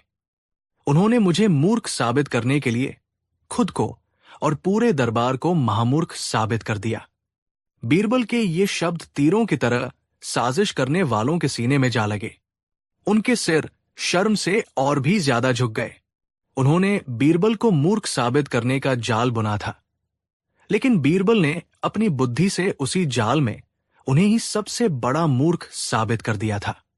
शहंशाह अकबर अपनी गद्दी से उठ खड़े हुए। उनका चेहरा न्याय के तेज से दमक रहा था। उन्होंने मुल्ला दोपियाजा, मानसिंह और उनके साथियों को कड़ी सजा सुनाई और उन्हें दरबार से कुछ समय के लिए निलंबित कर दिया। उस दिन के बाद किसी ने बीरबल की बुद्धि को चुनौती देने की हिम्मत नहीं की। यह कहानी इस बात का सबूत बन गई कि सच्ची बुद्धि सिर्फ मुश्किल सवालों के जवाब देने में नहीं, बल्कि अपमानजनक परिस्थितियों को भी सम्मान में बदल देने की कला में है। और जो दूसरों के लिए गड्ढा खोदते हैं, वे अक्सर खुद ही उसमें गिरते हैं। कहानी 6। मुगल सल्तनत के सुनहरे दौर में जब शहंशाह अकबर का राज था, तब आगरा का दरबार न सिर्फ हिंदुस्तान बल्कि पूरी दुनिया में अपनी शानो शौकत के लिए मशहूर था। इस दरबार में एक से बढ़कर एक नगीने थे, लेकिन जो हीरा अपनी चमक से सबको चकाचौंध कर देता था, उसका नाम था बीरबल। बीरबल सिर्फ एक मंत्री नहीं थे, वो अकबर के दोस्त थे, उनके दिल का आईना थे। उनकी बुद्धि की गहराई को मापना समंदर को नापने जैसा था और उनकी हाजिर जवाबी बिजली की तरह कौंधती थी। शहंशाह को बीरबल पर इतना भरोसा था कि सल्तनत का कोई भी बड़ा फैसला उनकी सलाह के बिना नहीं लिया जाता था। लेकिन हर चमकती चीज किसी न किसी की आंखों में चुभती जरूर है। बीरबल की यही शोहरत और शहंशाह से उनकी करीबी दरबार के कई अमीरों और मंत्रियों के दिलों में नफरत के बीज बो रही थी। इन अमीरों का नेतृत्व करते थे मुल्ला दोपियाजा और अकबर के रिश्तेदार शमशेर खान। मुल्ला को अपनी विद्वता पर घमंड था और शमशेर खान को अपने शाही खून पर। उन्हें लगता था कि बीरबल, जो न तो किसी ऊंचे खानदान से था और न ही कोई महान योद्धा, वो सिर्फ अपनी लच्छेदार बातों से शहंशाह को रिझाए रखता है। उनकी नजर में बीरबल एक भांड से ज्यादा कुछ नहीं था। अक्सर वे बीरबल को नीचा दिखाने और उन्हें शहंशाह की नजरों में गिराने के लिए जाल बिछाते थे, लेकिन हर बार बीरबल अपनी असाधारण बुद्धि से उस जाल को काटकर निकल जाते और उल्टा साजिश करने वालों की ही जगहसाई होती। उनकी हर हार उनकी नफरत की आग को और भड़का देती थी। वे एक ऐसी निर्णायक चोट करना चाहते थे, एक ऐसा अपमान करना चाहते थे जिससे बीरबल का स्वाभिमान हमेशा के लिए चकनाचूर हो जाए और वो दरबार में सिर उठाकर चलने के काबिल न रहे। एक दिन जब बीरबल किसी जरूरी काम से कुछ दिनों के लिए शहर से बाहर गए हुए थे, तो इन जलने वाले दरबारियों को एक सुनहरा मौका मिल गया। मुल्ला दोपियाजा के महल में एक गुप्त बैठक बुलाई गई।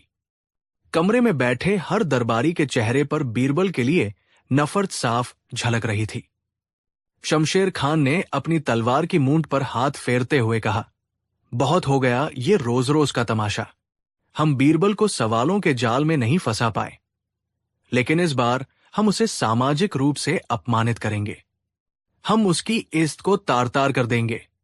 मुल्ला दो पियाजा, जो अब तक खामोश थे, अपनी दाढ़ी पर हाथ फेरते हुए बोले, शमशेर खान सही कहते हैं। इस बार हमारा हथियार सवाल नहीं, बल्कि एक परंपरा होगी। एक ऐसी परंपरा जिसे निभाने के लिए शहंशाह भी मजबूर हो जाएंगे और बीरबल चाहकर भी इनकार नहीं कर पाएगा। हम उसे अपमान के ऐसे कीचड़ में धकेलेंगे जिससे वो सदियों तक बाहर नहीं निकल पाएगा। सबकी आंखें उत्सुकता से मुल्ला की ओर देखने लगी। मुल्ला ने अपनी शातिर योजना का खुलासा किया। आप सबको याद होगा कि अगले हफ्ते हमारे शहंशाह के पूर्वजों की याद में एक विशाल भोज का आयोजन होने वाला है। इस भोज में सल्तनत के सभी बड़े अमीर, मंत्री और शाही मेहमान शामिल होते हैं। ये एक बहुत ही पवित्र और महत्वपूर्ण अवसर होता है। हाँ, तो इससे क्या होगा? एक दरबारी ने पूछा। मुल्ला की आंखों में एक दुष्ट चमक उभरी। इसी भोज में हम बीरबल का अपमान करेंगे। हमारे शास्त्रों और परंपराओं के अनुसार ऐसे पवित्र भोज में हर व्यक्ति को अपनी योग्यता के अनुसार स्थान दिया जाता है, यानी जिसका पद और सम्मान जितना ऊंचा, वो शहंशाह के उतने ही करीब बैठेगा। हम सब मिलकर शहंशाह से ये अर्जी करेंगे कि इस बार इस नियम का कड़ाई से पालन किया जाए। शमशेर खान उलझन में पड़ गया, लेकिन इससे बीरबल का अपमान कैसे होगा? वो तो शहंशाह के सबसे करीबी सलाहकार है। इस हिसाब से तो उन्हें सबसे ऊंचा स्थान मिलेगा। मुल्ला दो पियाजा जोर से हंसा। यही तो हमारी चाल है मेरे दोस्त। हम पद की योग्यता को नहीं, बल्कि जन्म और जाति की योग्यता को आधार बनाएंगे। हम शहंशाह को यह समझाएंगे कि ये एक धार्मिक और पारंपरिक भोज है, इसलिए इसमें जन्म की शुद्धता और वंश की महानता को प्राथमिकता दी जानी चाहिए। हम कहेंगे कि जो जितने ऊंचे कुल और जाति का है, वो उतना ही पवित्र है और उसे उतना ही ऊंचा स्थान मिलना चाहिए। बीरबल एक साधारण ब्राह्मण परिवार से है, जबकि हम इसे कई तुर्की, ईरानी और शाही मुगल वंश के हैं। इस हिसाब से बीरबल का स्थान सबसे आखिरी पंक्ति में उन लोगों के साथ होगा जो दरबार में पानी पिलाने या जूते संभालने का काम करते हैं। ये सुनते ही कमरे में बैठे सभी दरबारियों के चेहरे खिल उठे। ये एक शैतानी योजना थी। वे जानते थे कि अकबर अपनी परंपराओं और पूर्वजों का बहुत सम्मान करते हैं। अगर वे सब मिलकर धर्म और परंपरा का वास्ता देंगे तो शहंशाह शायद ही इनकार कर पाएंगे। सोचिए उस मंजर के बारे में। बीरबल, जो हमेशा शहंशाह के दाहिने हाथ की तरह उनके बगल में बैठता था, उसे उठाकर सबसे पीछे नौकरों की पंक्ति में बिठा दिया जाएगा। यह कितना बड़ा अपमान होगा। दरबार का हर व्यक्ति, हर शाही मेहमान उसे देखेगा और उस पर हंसेगा।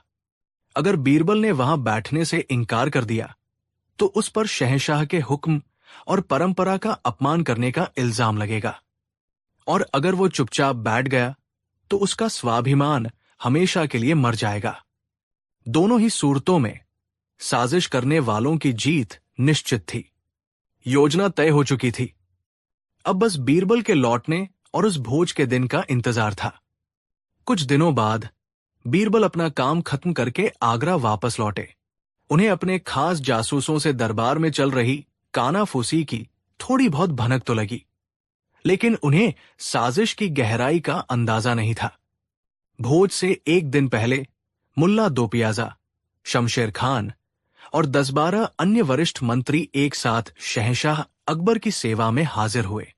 मुल्ला ने बड़ी विनम्रता का अभिनय करते हुए कहा, जहांपनाह, कल हमारे पूर्वजों की आत्मा की शांति के लिए पवित्र भोज का आयोजन है। हम सब चाहते हैं कि ये भोज पूरी तरह से हमारी महान परंपराओं और धार्मिक रीति रिवाजों के अनुसार हो। अकबर ने कहा, जरूर, इसमें कहने की क्या बात है, ये हमेशा से ही परंपरा के अनुसार होता आया है। शमशेर खान ने बात आगे बढ़ाई, आलमपना, बस एक छोटी सी गुजारिश है। इस बार हम चाहते हैं कि भोज में बैठने की व्यवस्था हर व्यक्ति के जन्म और वंश की पवित्रता के आधार पर की जाए। जो जितने श्रेष्ठ वंश का हो, उसे उतना ही ऊंचा स्थान मिले। इससे हमारे पूर्वजों की आत्मा को भी शांति मिलेगी और हमारी महान परंपराओं का भी सम्मान होगा। अकबर एक पल के लिए सोच में पड़ गए। उन्हें इस बात में कुछ अजीब लगा। वो जन्म से ज्यादा कर्म और योग्यता को महत्व देते थे, लेकिन फिर उन्होंने सोचा कि ये सिर्फ एक दिन की बात है और एक धार्मिक आयोजन है।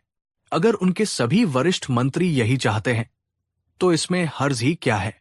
ठीक है, अकबर ने स्वीकृति दे दी। जैसा आप सब उचित समझे, कल के भोज की व्यवस्था इसी नियम के अनुसार की जाए।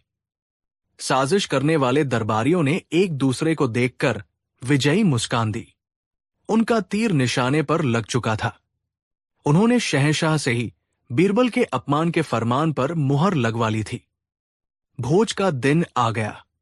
शाही रसोई में लजीज पकवानों की खुशबू फैल रही थी। दीवान खास को फूलों और कीमती कालीनों से सजाया गया था। सल्तनत के कोने कोने से आए मेहमान और दरबारी अपने सबसे कीमती लिबासों में सज-धज कर आ रहे थे। भोज शुरू होने से ठीक पहले बैठने की व्यवस्था की घोषणा की गई। जैसा कि तय था, सबसे आगे शहंशाह का सिंहासन था। उनके आसपास शाही परिवार के लोग, फिर ऊंचे तुर्की और ईरानी वंश के अमीर, फिर राजपूत सरदार, और इसी तरह पद और वंश के अनुसार पंक्तियां लगाई गई थी। बीरबल जब दरबार में पहुंचे तो उन्होंने देखा कि उनके लिए नियत स्थान, जो हमेशा शहंशाह के पास होता था, आज खाली है।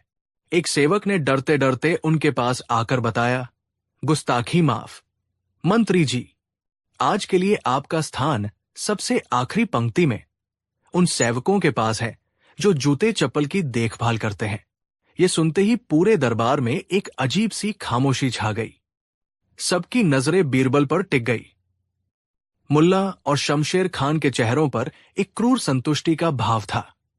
वे बीरबल के चेहरे पर अपमान, गुस्सा और लाचारी देखना चाहते थे। वे इंतजार कर रहे थे कि बीरबल अब कोई तमाशा खड़ा करेंगे, शहंशाह से शिकायत करेंगे, और फिर वे सब मिलकर उन्हें परंपरा का अपमान करने वाला साबित कर देंगे। शहंशाह अकबर भी बेचैनी से ये सब देख रहे थे। उन्हें अपनी गलती का एहसास हो रहा था। उन्होंने दरबारियों की बातों में आकर एक गलत फैसले पर हामी भर दी थी, लेकिन अब वे अपने ही हुक्म से बंधे हुए थे। लेकिन बीरबल के चेहरे पर शिकन तक नहीं थी, न गुस्सा, न हैरानी, न अपमान का कोई भाव। उन्होंने उस सेवक को देखकर बस एनएच नहंग से मुस्कुराया और कहा, कोई बात नहीं, जहां शहंशाह की महफिल सजी हो वहां हर जगह जन्नत है। हम वही बैठेंगे जहां हमारे लिए हुक्म है। ये कहकर बीरबल शांत भाव से चलते हुए दरबार के आखिरी छोर पर चले गए। वहां जमीन पर एक साधारण सी दरी बिछी थी, जहां बाकी सेवक बैठे थे।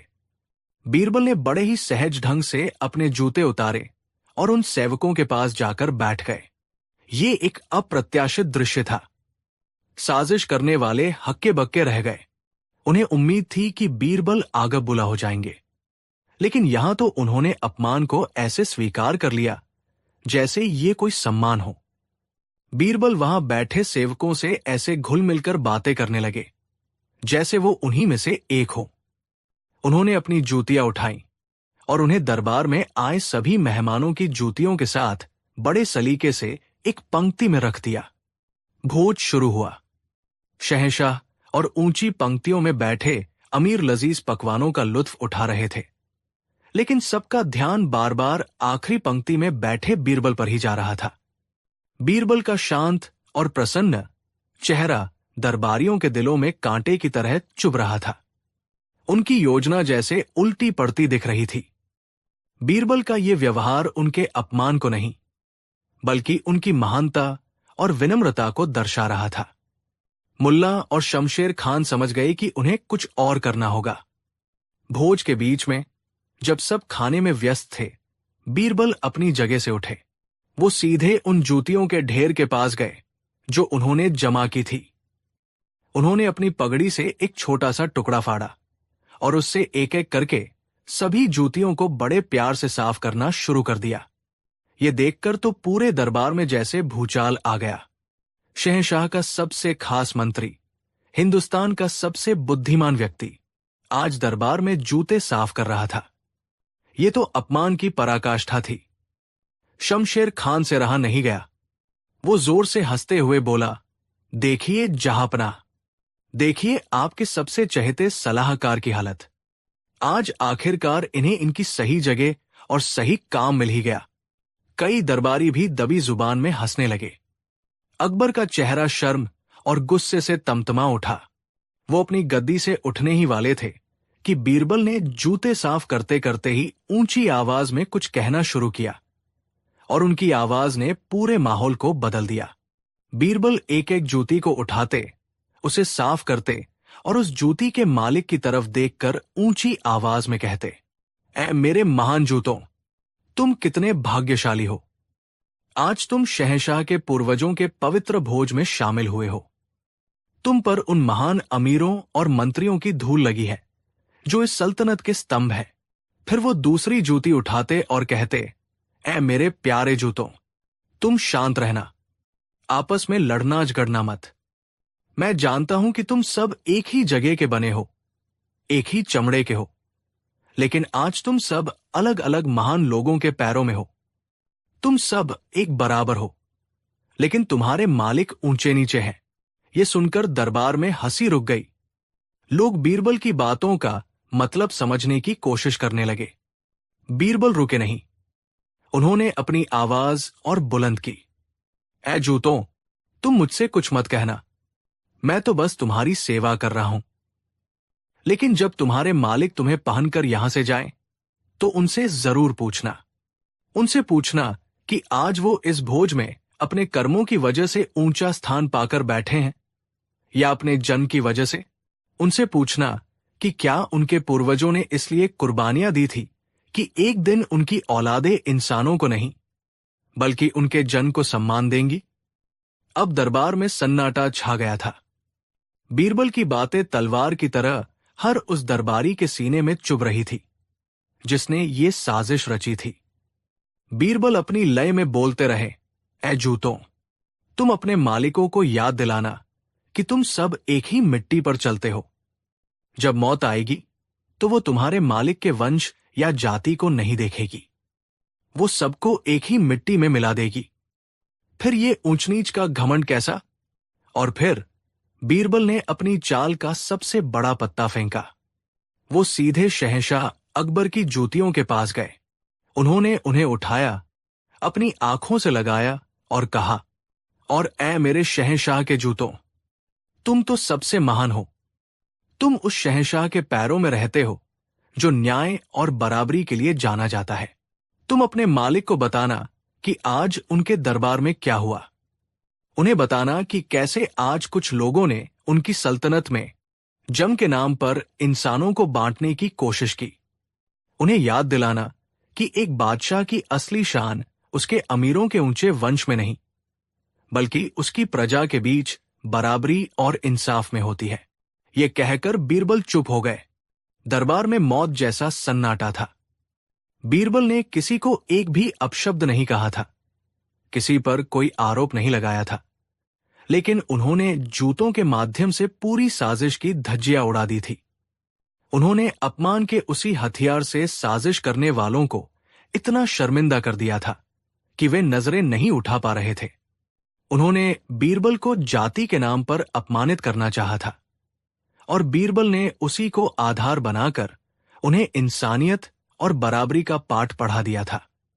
शहंशाह अकबर अपनी गद्दी से नीचे उतरे। उनकी आंखों में आंसू थे, लेकिन वे शर्म के नहीं, गर्व के थे। वो सीधे बीरबल के पास गए और उन्हें उठाकर गले से लगा लिया। हमें माफ कर दो बीरबल, शहंशाह ने भारी आवाज में कहा। आज तुमने हमें नहीं, बल्कि इस सल्तनत की रूह को अपमानित होने से बचाया है। आज तुमने साबित कर दिया कि इंसान अपने जन्म से नहीं, बल्कि अपने कर्मों और अपनी बुद्धि से महान होता है। अकबर ने मुड़कर उन सभी दरबारियों की तरफ देखा जिनके चेहरे पीले पड़ चुके थे। और तुम सब, अकबर की आवाज शेर की तरह गरजी, तुमने धर्म और परंपरा के नाम पर मेरे सबसे वफादार दोस्त का अपमान करने की कोशिश की। तुमने मेरे दरबार में नफरत के बीज बोने की कोशिश की। इसकी सजा तुम्हें जरूर मिलेगी। शहंशाह ने मुल्ला दो पियाजा, शमशेर खान और उनके सभी साथियों को 1 साल के लिए दरबार से निलंबित करने और उनकी आधी जागीर जब्त करने का हुक्म सुनाया। उस दिन के बाद किसी ने भी बीरबल को उनके जन्म या जाति के लिए अपमानित करने की हिम्मत नहीं की। बीरबल ने यह साबित कर दिया था कि सबसे बड़ा अपमान चुपचाप से लेना नहीं है, बल्कि अपमान को ही एक ऐसा आईना बना देना है जिसमें अपमान करने वाला अपनी ही बदसूरत शक्ल देख सके। कहानी 7। मुगल सल्तनत के दौर में जब शहंशाह अकबर का परचम पूरे हिंदुस्तान पर लहरा रहा था, तब आगरा शहर न सिर्फ अपनी शाही शानो शौकत के लिए, बल्कि अपनी हलचल भरी बाजारों और रंगीन गलियों के लिए भी मशहूर था। इन्हीं गलियों में एक ओर जहां कारीगरों की हथौड़ियों की आवाज गूंजती थी, तो दूसरी ओर व्यापारियों का शोर सुनाई देता था। इसी शहर में एक साहूकार रहता था जिसका नाम था सेठ धनीराम। धनीराम, जैसा कि उसका नाम था, वैसा ही धनवान भी था। उसके पास सोने चांदी के अंबार थे, बड़ी बड़ी हवेलियां थी और उसका कारोबार दूर दूर तक फैला हुआ था। लेकिन कहते हैं न कि जिसके पास जितना होता है उसे और ज्यादा पाने की चाह भी उतनी ही होती है। धनीराम के साथ भी कुछ ऐसा ही था। वो बेहद लालची और कंजूस था। उसकी तिजोरियां हमेशा भरी रहती थी, लेकिन उसका दिल हमेशा खाली और असंतुष्ट रहता था।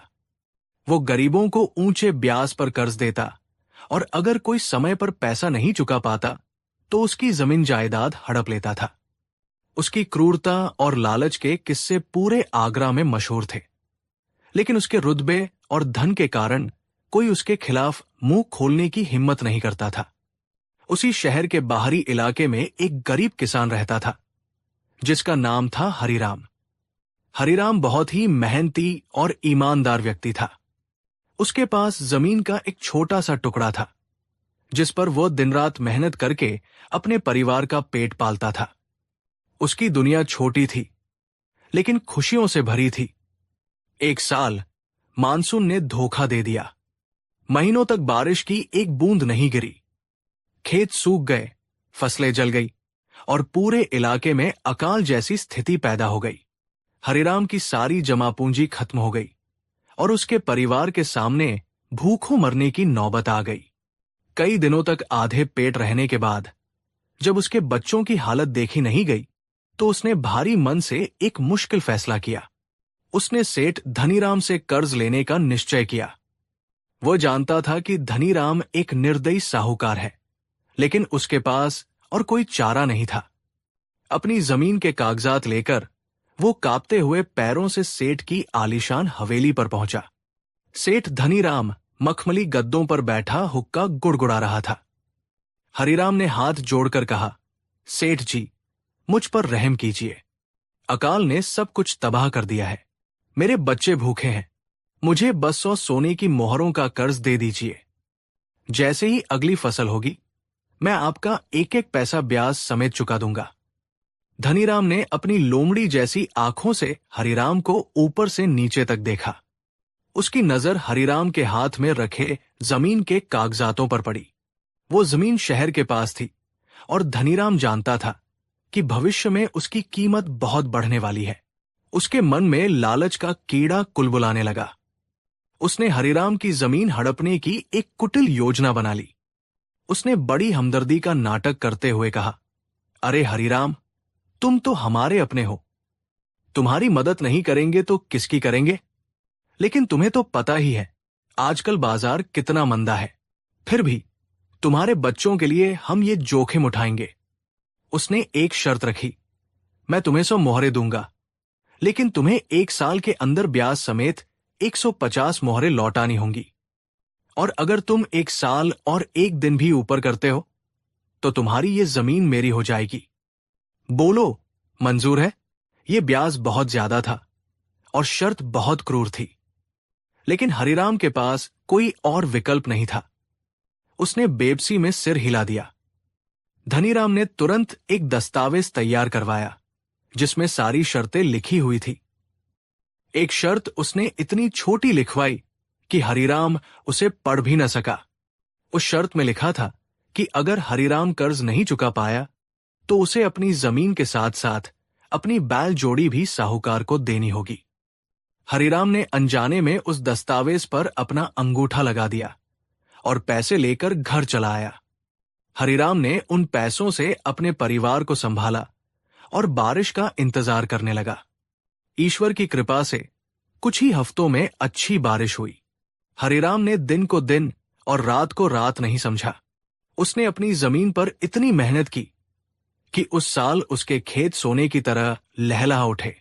फसल इतनी अच्छी हुई कि उसे उम्मीद थी कि वो न सिर्फ सेठ का कर्ज चुका देगा बल्कि अपने लिए भी कुछ बचा लेगा।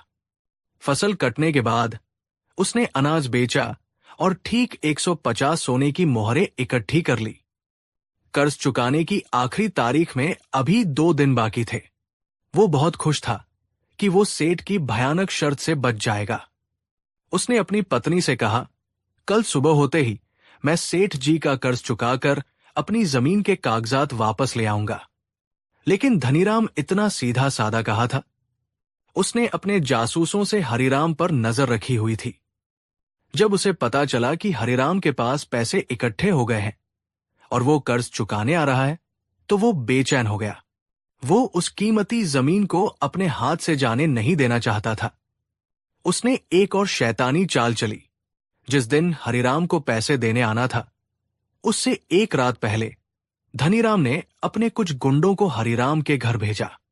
उन गुंडों ने रात के अंधेरे में चुपके से हरिराम के घर के बाहर बंधे उसके दोनों बैल चुरा लिए।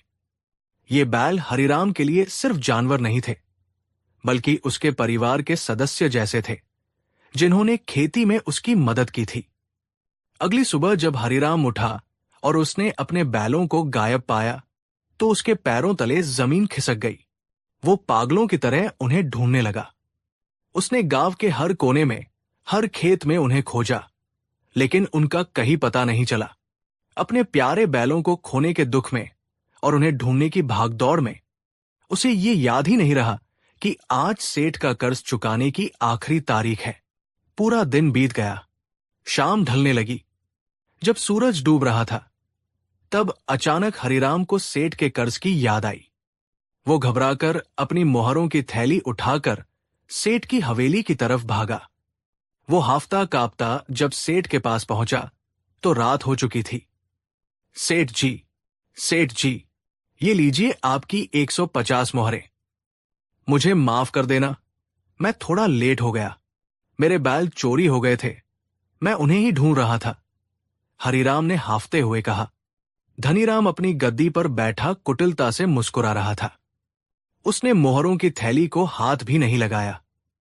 बहुत देर कर दी हरिराम, बहुत देर कर दी। सूरज डूब चुका है और आज की तारीख खत्म हो गई है। शर्त के मुताबिक अब तुम्हारी जमीन मेरी हो चुकी है। हरिराम के तो होश उड़ गए। वो सेठ के पैरों में गिर पड़ा। नहीं सेठ जी, ऐसा जुल्म मत कीजिए। मैं बस कुछ ही घंटे लेट हुआ हूं। मेरे बच्चों का क्या होगा? हम बर्बाद हो जाएंगे। वो रोने लगा, गिड़गिड़ाने लगा। लेकिन पत्थर दिल धनीराम पर कोई असर नहीं हुआ। उसने अपने पहरेदारों को बुलाकर हरिराम को धक्के मारकर हवेली से बाहर निकलवा दिया। इतना ही नहीं, उसने उस दस्तावेज को दिखाते हुए कहा, और हां, शर्त में यह भी लिखा था कि तुम अपने बैल भी मुझे दोगे। तुम्हारे बैल तो मेरे गुंडों ने कल रात ही उठा लिए थे, अब वो भी मेरे हैं। जाओ और कल सुबह तक मेरी जमीन खाली कर देना। अब हरिराम को पूरी साजिश समझ में आ गई। ये सब सेठ का ही किया धरा था। उसके साथ धोखा हुआ था, एक बहुत बड़ा धोखा। वो पूरी रात अपनी किस्मत को कोसता रहा। उसकी मेहनत, उसकी ईमानदारी, सब कुछ एक लालची साहूकार ने छीन लिया था। अगली सुबह जब हरिराम पूरी तरह से टूट चुका था और उसे कोई रास्ता नहीं सूझ रहा था, तो गांव के एक बुजुर्ग ने उसे एक सलाह दी। बेटा, तुम शहंशाह अकबर के दरबार में क्यों नहीं जाते? मैंने सुना है कि वहां बीरबल नाम का एक मंत्री है जो बहुत बुद्धिमान और न्यायप्रिय है। वो गरीबों की बहुत मदद करता है। शायद वही तुम्हारी कोई मदद कर सके। एक आखिरी उम्मीद की किरण लेकर हरिराम आगरा के शाही दरबार की ओर चल पड़ा। दरबार में उस वक्त शहंशाह अकबर और बीरबल किसी गंभीर मसले पर चर्चा कर रहे थे।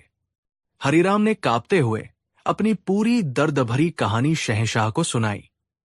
उसकी कहानी सुनकर शहंशाह अकबर का चेहरा गुस्से से लाल हो गया। उन्हें यकीन नहीं हो रहा था कि उनकी सल्तनत में एक गरीब किसान के साथ ऐसा घोर अन्याय हो सकता है। उन्होंने तुरंत सेठ धनीराम को दरबार में पेश करने का हुक्म दिया। सेठ धनीराम अकड़कर दरबार में आया। उसे अपनी दौलत और पहुंच पर पूरा भरोसा था। उसने शहंशाह के सामने वही झूठा दस्तावेज पेश किया जिस पर हरिराम का अंगूठा लगा हुआ था। जहांपनाह, मैं बेकसूर हूं, उसने बड़ी सफाई से कहा। यह किसान खुद अपनी मर्जी से शर्त पर राजी हुआ था। इसने समय पर कर्ज नहीं चुकाया, इसलिए शर्त के मुताबिक इसकी जमीन और बैल अब मेरे हैं। सब कुछ कानून के दायरे में हुआ है। अकबर ने दस्तावेज देखा। कानून के हिसाब से सेठ सही था। शहंशाह एक पल के लिए दुविधा में पड़ गए। वो जानते थे कि हरिराम सच बोल रहा है, लेकिन सबूत सेठ के पक्ष में थे। तभी बीरबल, जो अब तक चुपचाप सब कुछ सुन और देख रहे थे, मुस्कुराते हुए आगे बढ़े। आलम पनाह, अगर आप इजाजत दें तो इस मामले की जांच मैं करना चाहूंगा। अकबर ने तुरंत इजाजत दे दी। वो जानते थे कि अगर इस उलझी हुई गुत्थी को कोई सुलझा सकता है तो वो सिर्फ बीरबल ही है। बीरबल ने सेठ धनीराम की तरफ देखा। सेठ जी, आप बहुत बड़े व्यापारी हैं। आपकी ईमानदारी और कानून के पालन की हम कद्र करते हैं। आप कहते हैं कि आपने हरिराम के बैल भी शर्त के अनुसार ही लिए हैं? जी हां, बिल्कुल, सेठ ने गर्व से कहा। बहुत अच्छे, बीरबल ने कहा। तो फिर क्या आप उन बैलों को पहचान सकते हैं? क्यों नहीं, वो अब मेरी संपत्ति है। मैं उन्हें 1000 बैलों में भी पहचान सकता हूं। सेठ ने आत्मविश्वास से जवाब दिया। ठीक है, बीरबल ने सिपाहियों को हुक्म दिया। जाओ और शहर के सबसे बड़े तबेले से 100 बैल लेकर आओ। उन 100 बैलों में सेठ के चुराए हुए 2 बैलों को भी मिला देना। कुछ ही देर में दरबार के बाहर के बड़े मैदान में 100 बैल खड़े कर दिए गए। बीरबल, सेठ धनीराम और हरिराम को उस मैदान में ले गए।